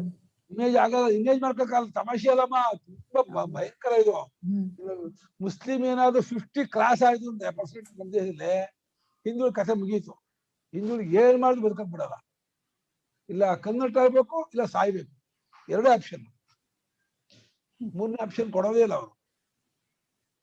ಕನ್ವರ್ಟ್ ಆಗಲಿ, ಮುಸ್ಲಿಮ ಕನ್ವರ್ಟ್ ಆಗಿ ಓಕೆ ಅಂತಾರೆ, ಇಲ್ಲ ಸಾಯಿಸ್ತೀವಿ. ಇವಾಗ ಪಾಕಿಸ್ತಾನದ ಹಿಂದೂಗಳು ಎಷ್ಟು ಒದ್ದಾಡ್ತಾ ಇದ್ದಾರೆ, ಬೀದಿ ನಾಯಿ ಹಸುಗಳಂತೆ ಓಡಾಡ್ತಿದ್ದಾರೆ. ಅವ್ರಿಗೆ ಏನು ವೋಟ್ ಹಕ್ಕಿಲ್ಲ, ಎಲೆಕ್ಷನ್ ವೋಟ್ ಹಕ್ಕಿಲ್ಲ. ಅವ್ರು ಯಾವ ಇದು ಹಕ್ಕು, ಅವ್ರಿಗೆ ಅನ್ಯಾಯ ಆದ್ರೂ ಕೋರ್ಟ್ ಅಲ್ಲಿ ಅವ್ರನ್ನ ಇದು ಮಾಡೋದೇ ಇಲ್ಲ. ಇವ್ರದೇ ತಪ್ಪು, ಅತ್ಯಾಚಾರ ಮಾಡಿದ್ರು ಮಾಡಿಸ್ಕೋಬೇಕೇ ಹೊರತು ಅವ್ರಿಗೇನು ರಕ್ಷಣೆ ಇಲ್ಲ. ಬಹಳ ಘೋರ ಅದು. ಬೇಜಾರಾಗುತ್ತೆ ಕೇಳೋದು. ಏನ್ ಮಾಡ್ತೀರಾ, ಬೇಜಾರಾದ್ರೂ ಅನುಭವಿಸ್ಲೇಬೇಕು. ನಮ್ಮ ಹಿಂದೂ ದೇಶ ಒಂದು ಕಾಲದಲ್ಲಿ ಬಹಳ ಇದಾಗಿತ್ತು. ಈ ಮುಂದಕ್ಕೆ 25 ವರ್ಷ 40 ವರ್ಷ ಕಳೀಲಿ, ಇಮೇಜ್ ಮಾಡ್ಕೊಳಕ್ಕಾಗಲ್ಲ ನಮ್ಗೆ. ಏನು ಅಷ್ಟೊಂದು ನಾವು ಹೋಗ್ಬಿಟ್ರೆ ಮುಂದಿನ ಹಣೆ ಬರ ಅಂತ ನಾವು ಸಮಾಜ ಮಕ್ಕಳು ಹೋಗ್ಬೇಕು. ಏನ್ ಮಾಡಕ್ಕಾಗತ್ತೆ, ನಮ್ ಕೈಲಿ ಇಲ್ಲ ಅಂತ. ಭಕ್ಷೇಶ್ವಪಿ ಸ್ಥಾವರ ದುರ್ಲಭ, ಅದು ದುರ್ಲಭವೇ ಆಗುತ್ತೆ. ಬಹುತ್ವ ಸ್ಥಾವರಾಣ ಮಿತ್ಯತೋ ದುರ್ನಿಷ್ಕ್ರಮಣತ್ವಂ. ಭೂತ್ವಾತ್ ಸ್ಥಾವರಾಣಾಂ ಇತ್ಯತೋ ಸ್ಥಾವರಗಳು ಅನೇಕ ಇದೆ. ಧಾನ್ಯಗಳು ನೂರಾರು ತರಹ ಧಾನ್ಯಗಳು, ನೂರಾರು ತರಹ ಗಿಡ ಮರ ಬೆಳೆಗಳು, ಸೊಪ್ಪುಗಳು. ಆಮೇಲೆ ಆ ಧಾನ್ಯವನ್ನ ಹಸು ತಿಂದು ಹೋಗ್ಬಿಡ್ತಪ್ಪ. ಮನೇಲಿ ಅಕ್ಕಿ ಇಟ್ಕೊಂಡ್ವಿ, ಅಕ್ಕಿ ಮನೆ ಹಸು ತಿಂದು ಹೋಗ್ಬಿಡ್ತು. ಅದನ್ನ ನಾವು ಊಟ ಮಾಡಿ ಚೆಲ್ಬಿಟ್ವಿ. ಆ ಚೆಲ್ಲಿದ್ರಲ್ಲೇ ಅವ್ರು ಕೂತಿದ್ದ ಧಾನ್ಯ ತಿಳ್ಕೊಳ್ಳಿ, ನಾವು ಚೆಲ್ಬಿಟ್ವಿ ಅಂದ್ರೆ ಹೋಯ್ತು ಅದು. ಮತ್ತೆ ಯಾವ್ದೋ ಹೊರಗೆ ಎಸಿತೀವಿ, ಅದನ್ನ ನಾಯೋ ಹಸುನೋ ಅಂತ ತಿನ್ಕೊಂಡು ಹೋಗುತ್ತೆ. ಮತ್ತೆ ಸುತ್ಕೊಂಡ್ ಬರ್ಬೇಕು ಅವರು. ಎಲ್ಲಿರ್ತಾರೆ ಗೊತ್ತಾಗೋದೇ ಇಲ್ಲ. ಇನ್ನು ಅಬೌವ್ 50 ತಿಂದ್ರು ಹೋಯ್ತು, ಏನು ಬೆಲೆ. ಇನ್ನು ಹೆಂಗಸರು ತಿಂದ್ರು ಅದಕ್ಕೆ ಜೀವೋತ್ಪತ್ತಿ ಆಗಲ್ಲ, ವಾಪಸ್ ಬರ್ಬೇಕು. ಅದು ಚಾನ್ಸು 198 ಇಲ್ಲ, 101 ಚಾನ್ಸು. ಅಲ್ಲಿ ಬರ್ಬೇಕು ಅಂದ್ರೆ ಅದೇ ನಮ್ಮ ಜನ್ಮ ಎಷ್ಟು ದುರ್ಲಭ ಅಂತ ನಮ್ಗೆ ಒಂದು ಇದು ಮಾಡ್ತಿದ್ದಾರೆ. ಇಂಥ ದುರ್ಲಭವಾದ ಮನುಷ್ಯ ಜನ್ಮ ಪಡ್ಕೊಂಡಿದ್ದೀರಾ, ಇಲ್ಲಿ ಆದಷ್ಟು ಬೇಗ ನೀವು ಕೃತಾರ್ಥರಾಗೋದಕ್ಕೆ ಪ್ರಯತ್ನ ಪಡಿ, ವೇಸ್ಟ್ ಮಾಡ್ಕೋಬೇಡಿ ಈ ಜನ್ಮಾನ ಅಂತ ನಮ್ಗೆ ವೈರಾಗ್ಯಕ್ಕೋಸ್ಕರ ಹೇಳ್ತಾ ಇರುವಂತಹ ವಿಚಾರ ಇದು. ಸುಮ್ಮನೆ ಹೆದರ್ಸೋಕಲ್ಲ, ಸುಮ್ಮನೆ ಈ ರೀತಿ ಆಗತ್ತೆ ಅಂತ ತಿಳ್ಬೇಕಲ್ಲ. ಇದು ವೆರಿ ರೇರ್. ಮನುಷ್ಯನಾಗ ಹುಟ್ಟೋದು ಜಂತೂರ ನರಜನ್ಮ ದುರ್ಲಭತರಂ. ಪುಂಸ್ತೋ ವಿಪ್ರಸ ತಸ್ಮಾತ್ ವೈದಿಕ ಮಾರ್ಗ ಧರ್ಮ ಪರತಂ ವಿದ್ವತ್ವಸ್ಮಾತ್ ಪರಂ ಆತ್ಮಾನಾತ್ಮ ವಿವೇಚನ ಸ್ವನುಭವೋ ಬ್ರಹ್ಮಾತ್ಮನ ಸಂಸ್ಥಿತಿ ಮುಕ್ತಿ ಶತಕೋಟಿ ಜನ್ಮ ಸುಕೃತೈ ಪುಣ್ಯೈರ್ ವಿನಾದ. ಕೊನೆ ಮುಗಿಸ್ಬಿಡು ಜೊತೆ ಅಂತ ಬಿಡು. ಅಥವಾ ಅಥೋ ಅಸ್ಮಾದ್ ವ್ರೀಹ್ಯವಾದಿ ಭಾವಾದ್ ದುರ್ನಿಷ್ಪ್ರಪತರಂ ದುರ್ನಿರ್ಗಮತರಂ. ಅಥವಾ ಇನ್ನೊಂದು, ಈ ವ್ರೀಹ್ಯವಾದಿ ಭಾವದಿಂದ ಬರೋದು ಕಷ್ಟಪ್ಪ. ವ್ರೀಹ್ಯ ಕಣಜಲ್ಲಿ ಇಟ್ಟಿರ್ತಾರೆ, ಗೋಡನಲ್ಲಿ ಇರುತ್ತೆ, ಇಲ್ಲಿ ತಿನ್ಕೊಂಡು ಹೋಗ್ಬಿಡುತ್ತೆ, ಅದೇ ಹಾಳ ಹೋಗ್ಬಿಡುತ್ತೆ. ಹಂಗೆ ಮುಗ್ಗಲು ಬಂದ್ಬಿಟ್ಟು ಎಸ್ಬಿಡ್ತಾರೆ. ಹೆಂಗ್ ಬರೋದು? ವ್ರೀಹಿಯವರು ಬಂದ್ರು, ಭಕ್ತರಾಗಿ ಬಂದ್ರು, ಅದು ಇವರೇ ತಿಂತಾರೆ. ಯಾವಾಗ ಹೇಳಕ್ಕಾಗಲ್ಲ. ಅಲ್ಲಿಂದ ಟ್ರಾನ್ಸ್ಫರ್ ಆಗೋದು, ದಾಟ್ಕೊಳ್ಳೋದು ತುಂಬಾ ಕಷ್ಟ ಇದೆ, ಈಸಿ ಅಲ್ಲ. ಅದಕ್ಕೆ ಅಲ್ಲಿ ಅಲ್ಲಿ ದುರ್ನಿಷ್ಪ್ರಪತರಮಿತಿ ತಕಾರ ಏಕೋ ಲುಪ್ತೋ ದ್ರಷ್ಟವ್ಯ. ದುರ್ನಿಷ್ಪ್ರಪತರಮಿತಿ ತಕಾರ ಏಕೋ ಲುಪ್ತೋ ದ್ರಷ್ಟವ್ಯ. ದುರ್ನಿಷ್ಪ್ರಪತರಂ ಇನ್ನೊಂದು ತಕಾರ ಹಾಕೊಳ್ಳಿ ಅಂತ ಇದ್ದಾರೆ. ಪ್ರಪತರ, ಪ್ರಪತ ತರ, ಪ್ರಪತರ ಇದೆ, ಪ್ರಪತ ತರ, ಪ್ರಪತರಂ ತರಣ, ಪ್ರಪತನಂ, ಪ್ರಪತನ ಅಂತ ಮೂಲ ಪದ. ಪ್ರಪತನಿಗೆ ಪ್ರಪತರ ಇದೆ, ಪ್ರಪತ ತರ. ಒಂದು ತಕಾರ ಇಲ್ಲಿ ಲೋಪ ಆಯ್ತು ಅಂತೇಳಿ ಇದಕ್ಕೆ ಅರ್ಥಕ್ಕೆ ಇಟ್ಕೊಳ್ಳಿ. ಶ್ರುತಿ ಹೀಗೆ ಇದೆ. ಶ್ರುತಿ ಆಚರಣದಿಂದ ಹೇಳ್ಬೇಕಾದ್ರೆ ಒಂದ್ ತಕಾರ ಜಂಪ್ ಆಗ್ಬಿಟ್ಟಿದೆ, ಮಿಸ್ ಆಗ್ಬಿಟ್ಟಿದೆ. ಶ್ರುತಿಗೆ ಗಡಿಬಿಡಿ, ಬೇಗ ಹೇಳ್ಬಿಡ್ತೀನಿ ಅಂತ, ಬೇಗ ಹೇಳ್ಬಿಡ್ತೀನಿ ಹೇಳ್ಬಿಟ್ಟು ಒಂದ್ ತಕಾರ ಹಾರು ಹೋಗ್ಬಿಡ್ತೀನಿ. ಗಡಿಬಿಡಿನ ಹೇಳಕ್ ಹೋಗ್ಬಿಟ್ರೆ ಯಜ್ಞೇನ ಯಜ್ಞ ಮೈಜ ಅಂತ, ಯಜ್ಞ ಯಜ್ಞ ಅಂತ ಅಂದ್ಬಿಡ್ತಾರೆ. ಯಜ್ಞೇನ ಯಜ್ಞ ಮಯಜ ಅಂತ ದೇವ ಹೇಳ್ಬೇಕು. ಯಜ್ಞ ಯಜ್ಞ ಯಜ ಅಂತ ಅಂದ್ಬಿಟ್ರೆ ಮಯಜ ಹಾರೋಗ್ಬಿಡುತ್ತೆ. ಹಾಗೆ ಶ್ರುತಿಗೆ ಬೇಗ ಹೇಳ್ಬಿಡ್ತೀನಿ, ಕಷ್ಟ ಕೊಂಡ್ರು, ತುಂಬಾ ಕಷ್ಟ ಕೊಂಡ್ರು. ಹಾ okay okay okay, I will take don't worry about it. ನಿಷ್ಪದ ತಕಾರ ಏಕೋಲುಪ್ತ, ಅಲ್ಲಿ ತಕಾರ ಹೋಗಿದೆ ಅಂತ ಹೇಳಿ ಕಂಡ್ಕೋಬೇಕು ಅಂದ್ರೆ. ವ್ರೀಹ್ಯವಾದಿ ಭಾವೋ ದುರ್ನಿಷ್ಪ್ರಪತಃ. ವ್ರೀಹ್ಯವಾದಿ ಭಾವ ಬರೋದೇ ಕಷ್ಟ, ಭಕ್ತರಾಗಿ ಜೋಗಗಳು ಹುಟ್ಟೋದೇ ಕಷ್ಟ. ತಸ್ಮಾದಪಿ ದುರ್ನಿಷ್ಪ್ರಪತಾತ್ ತಸ್ಮಾದಪಿ ದುರ್ನಿಷ್ಪ್ರಪತಾ ರೇತಸ್ಸಿಕ್ ದೇಹ ಸಂಬಂಧೋ ದುರ್ನಿಷ್ಪ್ರಪತ ತರಹ ಇತ್ಯರ್ಥಃ. ರೇತಸ್ಸಿಕ್ ದೇಹ ಸಂಬಂಧೋ ದುರ್ನಿಷ್ಪ್ರಪತರ ಇತ್ಯರ್ಥಃ. ಭಕ್ತರಾಗಿ ಜೋಳ ಗೋಧಿ ಹುಟ್ಟೋದೇ ಕಷ್ಟ, ಅಲ್ಲಿಂದ ರೇತಸ್ಸೇಕ ಮಾಡುವಂತಹ ಪುರುಷನ ಸಂಬಂಧ ಆಗೋದು ಇನ್ನೂ ಕಷ್ಟ, ಇನ್ನೂ ದುರ್ಲಭ. ಆದ್ರಿಂದ ಭಾರಿ ಚಾನ್ಸ್ ಕಮ್ಮಿ ಕಂಡ್ರು. ಬಂದ್ಬಿಟ್ಟಿದ್ದೀರಾ, ಇದು ಹೇಗ್ ಬಂದಿದ್ದೀರಾ ಅಂದ್ರೆ ಒಂದು ಮಿರಾಕಲ್ ಅಂತ ಹೇಳ್ಬೋದು. ಈ ಈಗ ಮಾತ್ರ ನೀವು ಇದನ್ನ ನೆಗ್ಲೆಕ್ಟ್ ಮಾಡಬೇಡಿ. ಈ ಲೈಫ್ ಅನ್ನ ತುಂಬಾ ಕೇರ್ಫುಲ್ ಆಗಿ ಮ್ಯಾನೇಜ್ ಮಾಡ್ಕೊಂಡು ಆದಷ್ಟು ಬೇಗ ಈ ಜನ್ಮದಲ್ಲಿ ಜನ್ಮ ಸಾರ್ಥಕ ಮಾಡ್ಕೊಂಬೇಡಿ. ಮತ್ತೆ ಈ ಸೈಕಲ್ ಹಾಕೋಬೇಡಿ, ಮತ್ತೆ ಸುತ್ಕೊಂಡ್ ಬರ್ತೀನಿ ಅಂತ ಅನ್ಕೋಬೇಡಿ. ಸುತ್ಕೊಳ್ತೀನಿ ಅಂದ್ಕೊಂಡ್ರೆ ನಿಮ್ ಕೈಯಲ್ಲಿ ಏನೂ ಇಲ್ಲ. ನಿಮ್ಗೆ ಅದು ಹೆಂಗ್ ಹೇಳ್ಕೊಂಡು ಹೋಗುತ್ತೋ ಹೆಂಗ್ ಹೋಗ್ತಾ ಇರ್ಬೇಕೆ ಹೊರತು ನಿಮ್ಗೆ ಈಗ ಸಿಕ್ಕಿರೋದ 24 hours ಭಗವನ್ ನಾಮದಲ್ಲಿ ಭಗವತ್ ಚಿಂತನೆಯಲ್ಲಿ ಇದ್ಕೊಂಡು ಅಪ್ಪ ಪರಮಾತ್ಮ ಮುಕ್ತನಾಗಿ ಮಾಡ್ಬಿಡು, ಮತ್ತೆ ಜನ್ಮ ಬೇಡ, ಮತ್ತೆ ಹುಟ್ಟೋದಿಲ್ಲ ನಾನು, ನಿನ್ನ ಸ್ವರೂಪ ತಿಳಿಸ್ಕೊಟ್ಬಿಡಪ್ಪ ಅಂತ ಹೇಳಿ ಬಹಳ ತೀವ್ರತೆಯಿಂದ ಆ ಒಂದು ಕಾನ್ಸೆಪ್ಟ್ ಇಟ್ಕೊಂಡು ಆ ಒಂದು ಭಾವನೆಯಿಂದ ಇದ್ಕೊಂಡು ಆಳವಾಗಿ ತತ್ವ ಚಿಂತನೆ, ಭಗವತ್ ಚಿಂತನೆ, ಅಂತರ್ಮುಖತೆ, ಶಮದಮಾದಿ ಗುಣಗಳು ಎಲ್ಲ ಸಾತ್ವಿಕ ಭಾವನೆಯನ್ನು ಬೆಳೆಸ್ಕೊಂಡು ಒಳಕ್ ಹೋಗಿ ತತ್ವಜ್ಞಾನ ಮಾಡ್ಕೊಂಡ್ಬಿಟ್ಟು ಕೃತಾರ್ಥ ಆಗ್ಬಿಡು.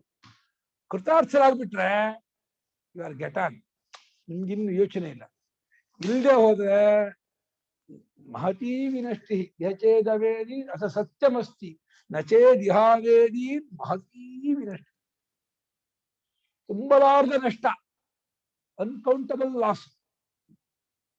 ಎಷ್ಟು ಲಾಸ್ ಇದೆ ಲೆಕ್ಕ ಮಾಡಕ್ಕಾಗದಷ್ಟು ಲಾಸ್. ಈ ಲಕ್ಷ ರೂಪಾಯಿ ಕಳ್ಕೊಂಡ್ರೆ ದುಡಿಬಹುದು, ಬೇರೆ ಇನ್ನೊಂದು ಕಳ್ಕೊಂಡ್ರೆ ದುಡಿಬಹುದು.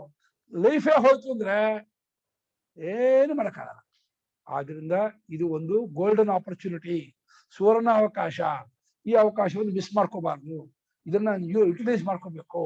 ಆದಷ್ಟು ಬೆಳಗ್ಗೆಯಿಂದ ಸಂಜೆವರೆಗೂ ಭಗವತ್ ಚಿಂತನೆಯಲ್ಲಿಯೇ ಸಚ್ಚಿಂತನೆ, ಸದ್ಭಾವನೆ, ಸದನುಸಂಧಾನ ಅದನ್ನೇ ಮಾಡಿಕೊಂಡು ಸಾತ್ವಿಕತೆ ಬೆಳೆಸ್ಕೊಂಡು ಪೂರ್ಣ ಭಗವತ್ ಶರಣಾಗತಿ ತಂದ್ಕೊಂಡು ಗೊತ್ತಾಕೊಂಡ್ಬಿಡ್ಬೇಕು. ರೇತಸ್ದೇಹ, ರೇತಸ್ಸೇಕ ಮಾಡುವಂತಹ ಪುರುಷ ದೇಹ ಸಂಬಂಧ ಇನ್ನೂ ದುರ್ಲಭ, ಇನ್ನೂ ಕಷ್ಟ. ಯಸ್ಮಾತ್ ಊರ್ಧ್ವರೇತೋಭಿಃ ಬಾಲೈಃ ಪುಂಸ್ತರಹಿತೈಃ ಸವಿರೈರ್ವಾ ಸ್ತ್ರೀಭಿರ್ವಾ ಭಕ್ಷಿತ ಅಂತರಾಲೇ ವಿಶೀರ್ಯಂತೆ. ಸ್ತ್ರೀಭಿರ ಅಂತ ಅಲ್ಲಿ ಇಲ್ಲ. ಹೆಂಗಸು ತಿಂದ್ರು ಹೋಯ್ತು, ಅದು ಇದಾಗಲ್ಲ. ರೇತಸ್ಸೇಕ ಜೀವೋತ್ಪತ್ತಿ ಆಗೋದು ಪುರುಷನಲ್ಲಿಯೇ. ಅದಕ್ಕೆ ವಂಶ ಅನ್ನೋದು, ರೇಸ್ ಅನ್ನೋದು ತಂದೆ ಹೇಳ್ತೀರಿ ಹೋಗಿ ತಾಯಿ ರೇಸ್ ಹೇಳಲ್ಲ. ರೇತಸ್ಸಲ್ಲೇ ಜೀವ ಸೇರ್ಕೊಂಡಿರೋದು. ಜೀವೋತ್ಪತ್ತಿ ಆಗೋದು ತಂದೆಯಿಂದ, ಹಾಗಾದ್ರಿಂದ ಅವನದೇ ವಂಶ. ಆದ್ರಿಂದ ಊರ್ಧ್ವ ರೇತಸ್ಕರು ಅಂದ್ರೆ ಸನ್ಯಾಸಿಗಳು, ವಾನಪ್ರಸ್ಥರು, ಬ್ರಹ್ಮಚಾರಿ, ನೈಷ್ಠಿಕ ಬ್ರಹ್ಮಚಾರಿಗಳು, ಅವ್ರು ಊರ್ಧ್ವ ರೇತಸ್ಕರು. ಅವ್ರು ತಿಂದ್ರು ಹೋಯ್ತು, ವೇಸ್ಟ್. ಆಮೇಲೆ ಯಾರು ಷಂಡರ ಪುರುಷತ್ವ ಇಲ್ಲವೋ, ಇದು ಬೀಜವೇ ಇಲ್ಲವೋ ಅವ್ರು ತಿಂದ್ರು ಹೋಯ್ತು. ಮುಪ್ಪಾದವರು ಅಬೌವ್ 60, 70, 80 ತಿಂದ್ರು ಏನ್ ಪ್ರಯೋಜನ ಇಲ್ಲ. ಅದೇ ಫಾರ್ಮಲ್ ಆಗ್ಬಿಡ್ತಾರಂತೆ. ಫಾರ್ಮಲ್ 70ಕ್ಕೂ ಮಕ್ಕಳಾಗ್ತಾರೆ, 75, 80ಕ್ಕೂ ಆಗ್ತಾರೆ ಅಂದ್ರೆ ಅಪರೂಪ ಒಂದೊಂದು ಬರ್ತಾ ಇರತ್ತೆ. ನಮ್ಮ ದೇಶದಲ್ಲಿ ಅಂತ ತಾಕತ್ ಯಾರಿಗೂ ಇಲ್ಲ. ಯಾರು ಫಾರ್ಮಲ್ ಅದೇನೋ ವಿಶೇಷ. ಅದು ಫಾರ್ಮಲ್ ಏನಾಗುತ್ತೆ ಅಂದ್ರೆ 70 30 ಮದುವೆ ಆಗ್ಬಿಡ್ತಾರೆ. 30 ಹುಡುಗಿನ 70 ಆ ದುಡ್ಡು ನೋಡಿ ನಮ್ಮ ದೇಶದಲ್ಲಿ ಯಾರು ಹಾಗೆ ಮುದುಕ ಅಂದ್ರೆ ಮುದುಕನೇ ಆಯ್ತು, ಅವನ್ನ ಕಳ್ಸೋದೆ. ಈ ಮುದುಕರು, ಷಂಡರು, ಸನ್ಯಾಸಿಗಳು, ನೈಷ್ಠಿಕ ಬ್ರಹ್ಮಚಾರಿಗಳು, ವಾನಪ್ರಸ್ಥರು, ಆಮೇಲೆ ಸ್ತ್ರೀಗಳು ತಿಂದರೆ ಅಂತರಾಳದಲ್ಲಿ ಹೋಗ್ತಾರೆ. ಇಲ್ಲಿಯೇ ಅವರು ಏನು ವಾಪಸ್ ಬರ್ಬೇಕಾದ್ರೆ ಅವರು ಮೂತ್ರದ್ವಾರದಿಂದಲೋ ಮಲದ್ವಾರದಿಂದಲೋ ವಾಪಸ್ ಬಂದ್ಬಿಟ್ಟು ಅವ್ರು ಮತ್ತೆ ಮೋಡಕ್ ಹೋಗ್ಬಿಟ್ಟು ಮೋಡಕ್ ಇದೇ ಸೈಕಲ್. ಏನ್ ಮಾಡುದು, ಡೈರೆಕ್ಟ್ ಒಂದ್ ದೇಹದಿಂದ ದೇಹಕ್ಕೆ ಹೋಗಕ್ಕಾಗಲ್ಲ. ಈ ಅನ್ನ ರೂಪದಿಂದ ಬಂದು ಅನ್ನದಿಂದಲೇ ರೇತಸ್ಸಾಗಿ, ರೇತಸ್ಸಿಂದ ಗರ್ಭಕ್ಕೆ ಹೋಗಿಯೇ ಬರ್ಬೇಕೆ ಹೊರತು ರೇತಸ್ಸು ಗರ್ಭ ಸಂಬಂಧ ಆಗಲೇ ಇಲ್ಲಿಗೆ ಅವ್ರಿಗೆ ಜನ್ಮ ಆಗೋದೇ ಇಲ್ಲ. ಡೈರೆಕ್ಟ್ ಆಗಿ ಬಾಯಿಯಿಂದ ಹೋಗ್ಬಿಡ್ತೀನಿ ಮನುಷ್ಯ ಆಗೋದಲ್ಲ. ಅನೇಕತ್ವಾದ ಅನ್ನದಾನ, ಅನ್ನ ತಿನ್ನೋರು ತುಂಬಾ ತರಹ ಜನ ಇರೋದ್ರಿಂದ 84 ಜೀವರಾಶಿ ಅನ್ನ ತಿಂತಾರೆ. ಈ ಏನ್ ತಿನ್ಬಿಟ್ರೆ ಏನ್ ಮಾಡ್ತೀಯ? ತಿಗಣೆ ತಿನ್ಬಿಟ್ರೆ ಏನ್ ಮಾಡ್ತೀಯ? ಇಲಿ, ಹಾವು, ಹಲ್ಲಿ ತಿನ್ಬಿಟ್ರೆ ಹೋಯ್ತು. ಕದಾಚಿತ್ ಕಾಕತಾಳೀಯ ವೃತ್ಯ ರೇತಸ್ಸಿದ್ಭಿರ್ಭಕ್ಷ್ಯಂತೆ ಯದಾ ರೇತಸ್ಸಿದ್ಭಾವಂ ಗತಾನಾಂ ಕರ್ಮಣೋ ವೃತ್ತಿಲಾಭ. ಕಾಕತಾಳೀಯ ಅಂದ್ರೆ ಕಾಗೆ ಬಂದು ಕೂತದ್ದಕ್ಕೂ ಹಣ್ಣು ಬಿದ್ದದ್ದಕ್ಕೂ ಸಮಾನವಾಯ್ತು ಕಾಕತಾಳೀಯ. ಕಾಗೆ ಕೂತದ್ದಕ್ಕೆ ಬಿತ್ತೋ ಅಥವಾ ಹಣ್ಣಾಗಿ ತಾನೇ ಬಿತ್ತೋ ಗೊತ್ತಾಗಲ್ಲ. ಕಾಗೆ ಕೂತು ಬಿಟ್ಟು ಬಿತ್ತಪ್ಪ. ಹಾಗೆ ಆ ಏನೋ ಒಂದು ಮಿರಾಕಲ್ ಆಗಿ ಸರಿಯಾಗಿ ಮದುವೆಯಾಗಿ 3 ತಿಂಗಳು 2 ತಿಂಗಳಾಗಿದೆ, ಅಂಥವರೇ ತಿಂದಿದ್ದಾರೆ.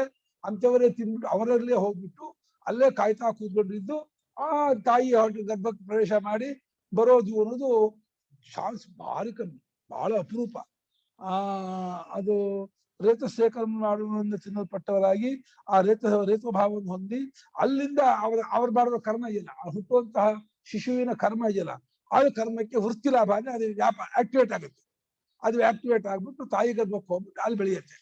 ಅಲ್ಲಿ ಬೆಳೆದು 9 ತಿಂಗಳು 10 ತಿಂಗಳು ಆದ್ಮೇಲೆ ಹೊರಗೆ ಬಂದು ಪಿಳಿಯಾಗಿ ನೋಡುತ್ತೆ ಪ್ರಪಂಚನ. ಹಿಂಗ್ ನೋಡುತ್ತೆ. ಹೆಂಗ್ ಮಗು ನೋಡ್ಬೇಕಮ್ಮ. ಒಂದ್ ನಾಯಿ ನೋಡುವಾಗ, ಒಂದು ಕಾಗೆ ನೋಡುವಾಗ, ಒಂದು ಹಸು ಹೆಂಗ್ ನೋಡುತ್ತೆ ಗೊತ್ತಾ ಮಗು? ಫುಲ್ ಅಟೆನ್ಷನ್ ಕೊಟ್ಟು ನೋಡುತ್ತೆ ಅದು. ಅವನ್ನೇ ನೋಡ್ತಾ ಹೀಗ್ ತಿರ್ಕೊಂಡು ಮತ್ತೆ ಕತ್ತಿರ್ಕೊಂಡು ನೋಡುತ್ತೆ, ಅದನ್ನೇ ನೋಡ್ತದೆ. ಹೀಗ್ ತಿರ್ಕೊಳ್ಳಿ, ಆ ಕತ್ತಿರ್ಕ ಮತ್ತೆ ಅದನ್ನೇ ನೋಡ್ತದೆ. ಏನು ಮಾಡೋದು ಅದು, ಏನೋ ಅದು ಕ್ಯೂಟ್. ಅದಕ್ಕೆ ಸ್ವಲ್ಪ ಆದ್ಮೇಲೆ ಹೊಂದಿರುತ್ತೆ.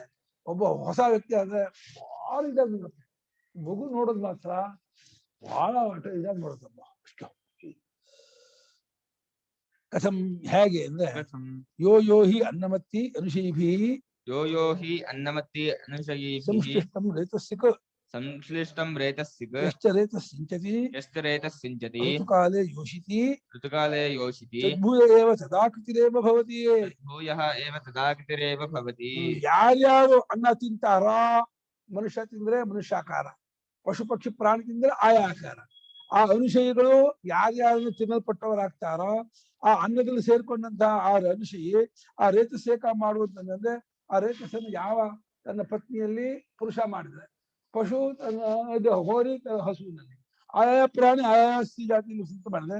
ಇಲ್ಲಿ ಪುರುಷರು ಮಾಡುವಾಗ ಋತುಕಾಲ ಅಂತ ಒಂದು ಪೀರಿಯಡ್ ಇರುತ್ತೆ ಸ್ತ್ರೀಯರಿಗೆ. ಆ ಋತುಕಾಲದ ಪೀರಿಯಡ್ ಅಲ್ಲಿ ಆದಾಗಲೇ ಅದು ಕ್ಯಾರಿ ಆಗೋಕೆ ಅವಕಾಶ.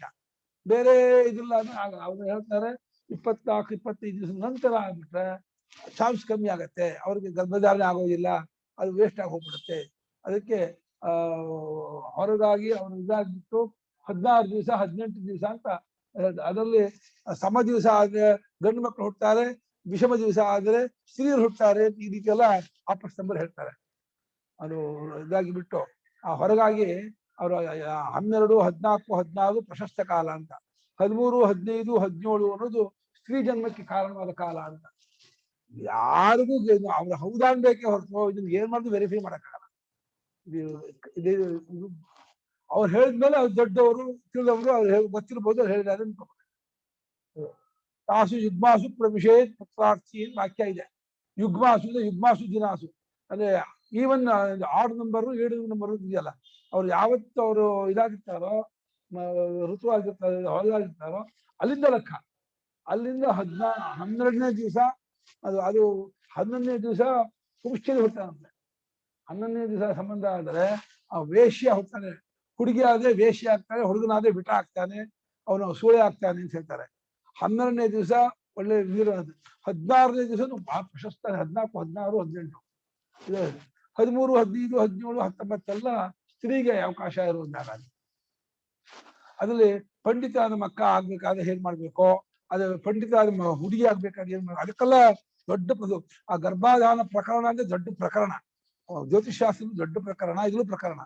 ಅಲ್ಲಿ ಏನೇನೇನು ಹೇಳ್ತಾರೆ ಅಂದ್ರೆ ಆಯುಷ್ಮಂತನಾಗಿ, ಆರೋಗ್ಯವಂತನಾಗಿ, ವಿದ್ಯಾವಂತನಾಗಿ, ಗುಣವಂತನಾದಂತಹ ಯಾವ ಕಾಲ ಹೇಗಿರ್ಬೇಕು, ಅದಕ್ಕೆ ಏನೇನು ಇದನ್ನ ನಡ್ಕೊಂಡಿರ್ಬೇಕು, ನಡವಳಿಕೆ ಹೇಗಿರ್ಬೇಕು, ಆಹಾರ ನಿಯಮ ಹೇಗಿರ್ಬೇಕು, ತುಂಬಾ ಹೇಳ್ತಾರೆ ಸಿಕ್ಕಾಬಳೆ. ಅದು ಅವ್ರು ಹೇಳ್ತಾರೆ ಇದನ್ನೆಲ್ಲ ಯಾರು ಫಾಲೋ ಮಾಡದೇ ಇರೋದ್ರಿಂದಲೇ ಈ ಕಲಿಯುಗದಲ್ಲಿ ಅಲ್ಪವೀರ್ಯರಾಗಿ, ಅಲ್ಪಾಯುಷ್ಯರಾಗಿ, ಅಲ್ಪ ವಿದ್ಯೆ, ಅಲ್ಪವಾದಂತಹ ಎಲ್ಲವೂ ಅಲ್ಪವಾಗ್ಬಿಡ್ತೇವೆ ಅವರಿಗೆ, ಈ ನಿಯಮ ಫಾಲೋ ಮಾಡಲ್ಲ ಅವರು ಅಂತ ಹೇಳಿ ಅವ್ರು ಬೈತಾರೆ. ಇದು ಯಾರಿಗೆ ಮಕ್ಕಳು ಬೇಕೋ ಅವ್ರಿಗೆ ಬೇಡ, ಯಾರು ಇದನ್ನು ತಿಳ್ಕೊಳ್ತಾರೋ ಅವ್ರಿಗೆ ಮಕ್ಕಳಾಗಲ್ಲ. ಇದು ವಿಚಿತ್ರ ಪ್ರಪಂಚ. ಅದು ಇದೇ ಬೇರೆ. ಋತುಕಾಲದಲ್ಲಿ ಆಯಾ ಆಕಾರದ ತಂದೆ ಆಕಾರ ಪುರುಷ ಆದ್ರೆ ಅದೃಷ್ಟ ಇದ್ದೇ ಇದೆ. ಅದು ಅದೃಷ್ಟ ಇಲ್ದೇನೆ ಆಗೋದೇ ಇಲ್ಲ. ಅದೃಷ್ಟ ಅನ್ನೋದು ಅದು ಅದೃಷ್ಟವೂ ಕೂಡ ನಮ್ಗೆ ಇದ್ರ ಮೇಲೆ ಪುರುಷ ಪ್ರಯತ್ನ ಬಿಟ್ಟಲ್ಲ, ಪುರುಷ ಪ್ರಯತ್ನ ನಡಿಬೇಕು. ಆ ಫಲ ಆಗದೆ ಹೋದ್ರೆ ಅದೃಷ್ಟ ಅಂತ ಅನ್ಬೇಕೆ ಹೊರತು ಮುಂಚೆನೆ ಅದೃಷ್ಟ ಅಂತ ಕೈ ಕಟ್ಟಿ ಬಿಟ್ಬಿಟ್ರೆ ಏನೂ ಆಗೋದಿಲ್ಲ. ಪುರುಷ ಪ್ರಯತ್ನ ನಡೀತಾನೆ ಇರ್ಬೇಕು. ಅದೃಷ್ಟ ಅನ್ನೋದು ತಾನೇ ಇದಾಗತ್ತೆ, ಅದು ಕ್ಲಿಕ್ ಆಗುತ್ತೆ. ತಂದೆಯ ಆಕಾರ ಏನು, ತಂದೆಯಂತೆಯೇ ಇವನು ಮನುಷ್ಯನಿಗೆ ಮನುಷ್ಯನೇ ಹುಡ್ತಾರೆ, ಪ್ರಾಣಿಗಳಿಗೆ ಪ್ರಾಣಿಯೇ, ಪಶುವಿಗೆ ಪಕ್ಷಿಗಳು ಪಕ್ಷಿ ಹಾಗೆ ಹುಡ್ತಾರೆ. ತದಾವಯವ ಆಕೃತಿ ಭೂಯಸ್ತ್ವಂ ಭೂಯ ಇತ್ಯುಚ್ಯತೆ. ತದವಯವ ಆಕೃತಿ ಭೂಯಸ್ತ್ವಂ ಭೂಯ ಏತೋರೂಪೇಣ ಯೋಷಿತೋ ಗರ್ಭಾಶಯೇ ಏತೋ ರೂಪೇಣ ಯೋಷಿತೋ ಗರ್ಭಾಶಯೇ ಅಂತಃಪ್ರವಿಷ್ಟಃ ಅನುಶಯೀ. ಅಂತಃಪ್ರವಿಷ್ಟಃ ಅನುಶಯೀ. ಆ ತಂದೆಯ ಅವಯವದ ಆಕಾರ ಇದೆಯಲ್ಲ ಅದು ಬಲುಮಟ್ಟಿಗೆ ಅದೇ. ಕೆಲವು ಸಲ ಏನಾಗ್ಬಿಡುತ್ತೆ, ತಂದೆ ತಾಯಿ ಚೆನ್ನಾಗಿರ್ತಾರೆ, ಮಕ್ಕಳು ಕುರುಡರಾಗಿಯೋ ಹ್ಯಾಂಡಿಕ್ಯಾಪ್ ಆಗೋ ಹೋಗ್ಬಿಡ್ತಾರೆ, ಅದು ಕರ್ಮಾನುಸಾರ. ಆದ್ರೆ ಬಲುಮಟ್ಟಿಗೆ ತಂದೆ ತಾಯಿಯ ಇದನ್ನೇ ಹೋಲ್ತಾರೆ, ಆಕಾರವನ್ನೇ ಹೋಲ್ತಾರೆ. ಅದೇ ಭೂಯ ಅನ್ನೋ ಪದದಲ್ಲಿ ಹೇಳ್ತಾ ಇದೆ. ರೇತೋ ರೂಪದಿಂದ ತಾಯಿಯೊಳಗೆ ಪ್ರವೇಶ ಮಾಡಿ ಗರ್ಭಾಶಯದಲ್ಲಿದ್ದು ಅಲ್ಲಿ ಹೊಕ್ಕಿದವನಾಗಿ ಆ ಋಷಿ ತಾನು 9 ತಿಂಗಳು 10 ತಿಂಗಳು ಕಾಯ್ತಾ ಕೂತ್ಕೊಂಡಿರುತ್ತೆ ಹೊರ ಬರಕ್ಕೆ. ಆ ಬರುತ್ತೆ. ರೇತಸೋ ರೇತಸಿಗಾಕೃತಿ ಭಾವಿತ್ವಾದ್. ರೇತಸೋ ರೇತಸಿಕಾಕೃತಿ ಭಾವಿತ್ವಾತ್. ಆ ರೇತಸ್ ಇದೆಯಲ್ಲ ಅದರಲ್ಲಿ ಆ ತಂದೆಯ ಎಲ್ಲಾ ಶರೀರದ ಆಕಾರದ ಭಾವನೆಯೂ ಇದೆ. ಕಣ್ಣು, ಕಿವಿ, ಮೂಗು, ತಲೆ, ಕೈ, ಕಾಲು, ಹೊಟ್ಟೆ, ತಂದೆಯ ಬಲುಮಟ್ಟ ಎಲ್ಲಾ ಅಂಗಗಳಿಂದಲೂ ಅಬ್ಸ್ಟ್ರಾಕ್ಟ್ ಆಗಿ ರೇತಸ್ಸಿಂದಾಗಿರುತ್ತೆ. ಅದನ್ನ ಅದೇ ಆಕಾರ ಬರ್ತಾರೆ. ಸರ್ವೇಭ್ಯೋಂಗೇಭ್ಯ ತೇಜಸ್ಸಂಭೂತಂ ಇತಿ ಶ್ರುತ್ಯಂತರಾತ್. ಸರ್ವೇಭ್ಯೋಂಗೇಭ್ಯಸ್ತೇಜಸ್ಸಂಭೂತಂ ಇತಿ ಶ್ರುತ್ಯಂತರಾತ್. ತೇಜಸ್ಸಿನ ರೇತಸ್ಸಿಗೆ ತೇಜಸ್ಸು ಅಂತ ಇದ್ದಾರೆ. ಆ ರೇತಸ್ಸು ಅನ್ನೋದು ತಂದೆ ಎಲ್ಲಾ ಅವಯವಗಳಿಂದ ಉಂಟಾಗಿರೋದು. ತಂದೆ ಎಲ್ಲಾ ಅವಯವಗಳು ಸೂಕ್ಷ್ಮವಾಗಿ ಹೇಳ್ಕೊಂಡು ಉಂಟಾಗಿರುತ್ತೆ. ಅದೇ ಮತ್ತೆ ಅದಾದ್ಮೇಲೆ ಬಿಟ್ಕೊಳ್ಳುತ್ತೆ 9 ತಿಂಗಳಾದ್ಮೇಲೆ. ಅಥವಾ ರೇತಸ್ಸಿಗಾಕೃತಿರೇವ ಭವತಿ ಇತ್ಯರ್ಥ. ಅಥೋ ರೇತಸಿಕಾಕೃತಿರೇವ ಭವತಿ ಇತ್ಯರ್ಥಃ. ರೇತಸೇಕ ಮಾಡುವ ತಂದೆ ಆಕಾರವನಾಗೇ ಆಗ್ತಾನೆ ಆ ಮಗುವಿಂದಾಗಿ ಅದಕ್ಕೆ ಅರ್ಥ ಮಾಡ್ಕೋಬೇಕು. ತಥಾ ಹಿ ಪುರುಷಾತ್ ಪುರುಷೋ ಜಾಯತೆ ಗೋರ್ಗವಾಕೃತಿರೇವ ನ ಜಾತ್ಯಂತರಾಕೃತಿ. ತಥಾ ಹಿ ಪುರುಷಾತ್ ಪುರುಷೋ ಜಾಯತೆ ಗೋರ್ಗವಾಕೃತಿರೇವ ನ ಜಾಯತ್ಯಂತರಾಕೃತಿ. ಅದನ್ನ ಬಲಮಟ್ಟಿಗೆ ಜಾತ್ಯಂತರಾಕೃತಿ. ಆಯಾಯ ಆಕಾರ ಇದೆ. ಪುರುಷನಿಂದ ಪುರುಷಾಕಾರ ಮನುಷ್ಯರೇ ಹುಡ್ತಾರೆ, ಹಸುವಿನಿಂದ ಹಸು ಆಕಾರ, ಹುಲಿಯಿಂದ ಹುಲಿ ಆಕಾರ, ಸಿಂಹನ ಸಿಂಹ. ಯಾವ್ಯಾವ ಪ್ರಾಣಿ ಸಂಬಂಧದ ಆಯಾಯ ತಂದೆ ತಾಯಿ ಜಾತಿಯ ಮಗುವಾಗೇ ಹುಡ್ತಾರೆ ಹೊರತು ಬೇರೆ ಆಗಿ ಹುಟ್ಟೋದಿಲ್ಲ. ಆ ರೇತಸ್ಸು ಆ ರೀತಿ ಇರುತ್ತೆ. ತಥಾ ಹಿ ಪುರುಷ ಪುರುಷ ಆಯ್ತಲ್ಲ. ತಸ್ಮಾತ್ ಯುಕ್ತಂ ತದ್ಭೂಯ ಏವ ಭವತಿ.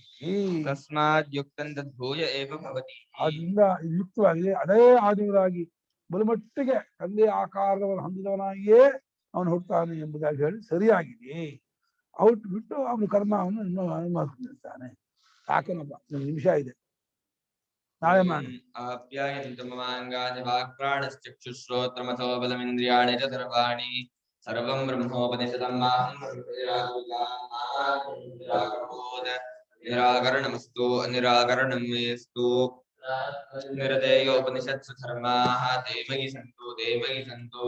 ಓಂ ಶಾಂತಿ ಶಾಂತಿ ಶಾಂತಿಃ.